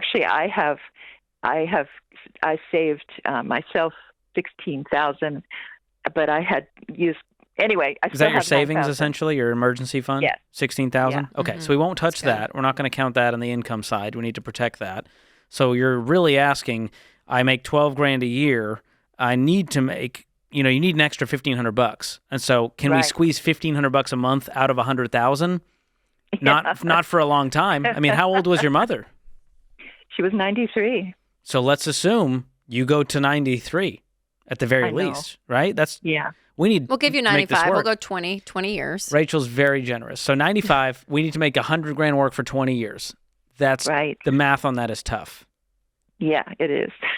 Even invested aggressively, I don't know that you could make that last without running out of money. So I do think it would be wise to find work that you can do as long as your body allows you to do it and make as much as you can. Right. Yeah. I think I'm gearing up for that, for sure. Is there what would you do, Lynn, in a perfect world? What sounds life-giving to you? Well, I wrote one book. It was of my first 50 years of life, raising 10 children, becoming a believer through reading the Bible when I was 28. All the supernatural things God did, my husband leaving us after 27 years of marriage, and it was well received by the people who read it, but it's not gotten much reading. But writing is my love, and I still have another 25 years. I'd love to write more about how He has done so many awesome. God has done so many awesome things through being in Youth with a Mission with my 5 youngest, and I just wonder with that gift of writing. And you may have to be a little flexible on topic or whatnot, but the ideal world for you would be to do something that you love, that you're good at, that you're passionate about, and you can make some money. And the good thing is, Lynn, you don't have to be making a ton, right? I'm like, even if you're making, golly, $2,000 a month, you'll be fine. But to George's point earlier, the more you make, even if it's above what you need, could be put away with that $100,000, so that when you, in 10 years or in 5 years, you are able then to slow back and live off those investments, right? So right now, the goal is to not touch that $100,000. That feels like your worst case scenario, because truthfully, you could probably live off that for 6 years and then it's gone. That's what I figured already. Even if it's invested, you could make a little more, but it's 100,000. It's not $1 million. So even invested, if you're making 10% instead of 4%, it's $4,000 versus $10,000. It's still not enough to cover our bills forever. And so you're going to need to get support elsewhere from working, maybe even from the kids. You have 10 kids. Do you have a relationship with them? Would they be willing to? All of them. Yeah. Like group, everyone put in $100 and let's help mom? That I don't know. I don't know. Most of them are homeowners. Some have rentals, but they have to ask rent higher than I can pay. They had hoped maybe to be able to help that way, but I've never asked them for. Actually, one has already given me their gas card after my mom died and said, "Please use this. We want you to let us pay for your gas from now on." That's sweet. Very kind. Very, very kind. Yeah. Wow. Yeah. Yeah. So I think, Lynn, I do think work is in your future. And again, finding something that you can do, ideally, again, towards, the fact that you're 75, I'm like, I would love for you to be at a job that you something love you enjoy. And enjoy. It doesn't have to be something miserable. But we do need to be making some income, and the more income you can find, even though you're so humble and so grateful, I can hear it in your voice. You may feel like, I don't need that much, but just remember, if you're making extra, that's money being put away, so that you don't have to work, hopefully, for the rest of your life, right? That you can be living off some of these investments too. So I think that's the goal. But it might be worth getting a third opinion from a financial advisor, Lynn. So if you want to jump on to RamseySolutions.com and click on SmartVestor Pro, they can just crunch the numbers for you and go, hey, if you did this, here's how much money you could make with this investment. If you put it over here, here's potentially how much you could make in the market if you put it over here. And at least they can run that to show you get the best shot if you do X, Y, Z to let this money last as long as possible. But they're probably going to also go, income is going to be a big factor here if we can get to work for a little bit to at least cushion that. Yes. But that's tough. And I think it's a good point that she made, that a lot of people, we've taken a few calls, I feel like, today about this, of the caution around investing. So whether it's people are nervous, and it's usually the older people we talk to, the more cautious they get, which makes sense because you're like, okay, I have this money. I don't want to lose this money. It feels overwhelming. Yes. So just remembering, you guys, to focus on the facts when it comes to money is so important, especially that side of looking at what really has happened when you put money in the market. And that's what you have to bank on, right? You have to focus on the facts, not this idea of what could happen one day. Could Jesus come back? That was yeah, I took that call. Yeah. That was a wild one.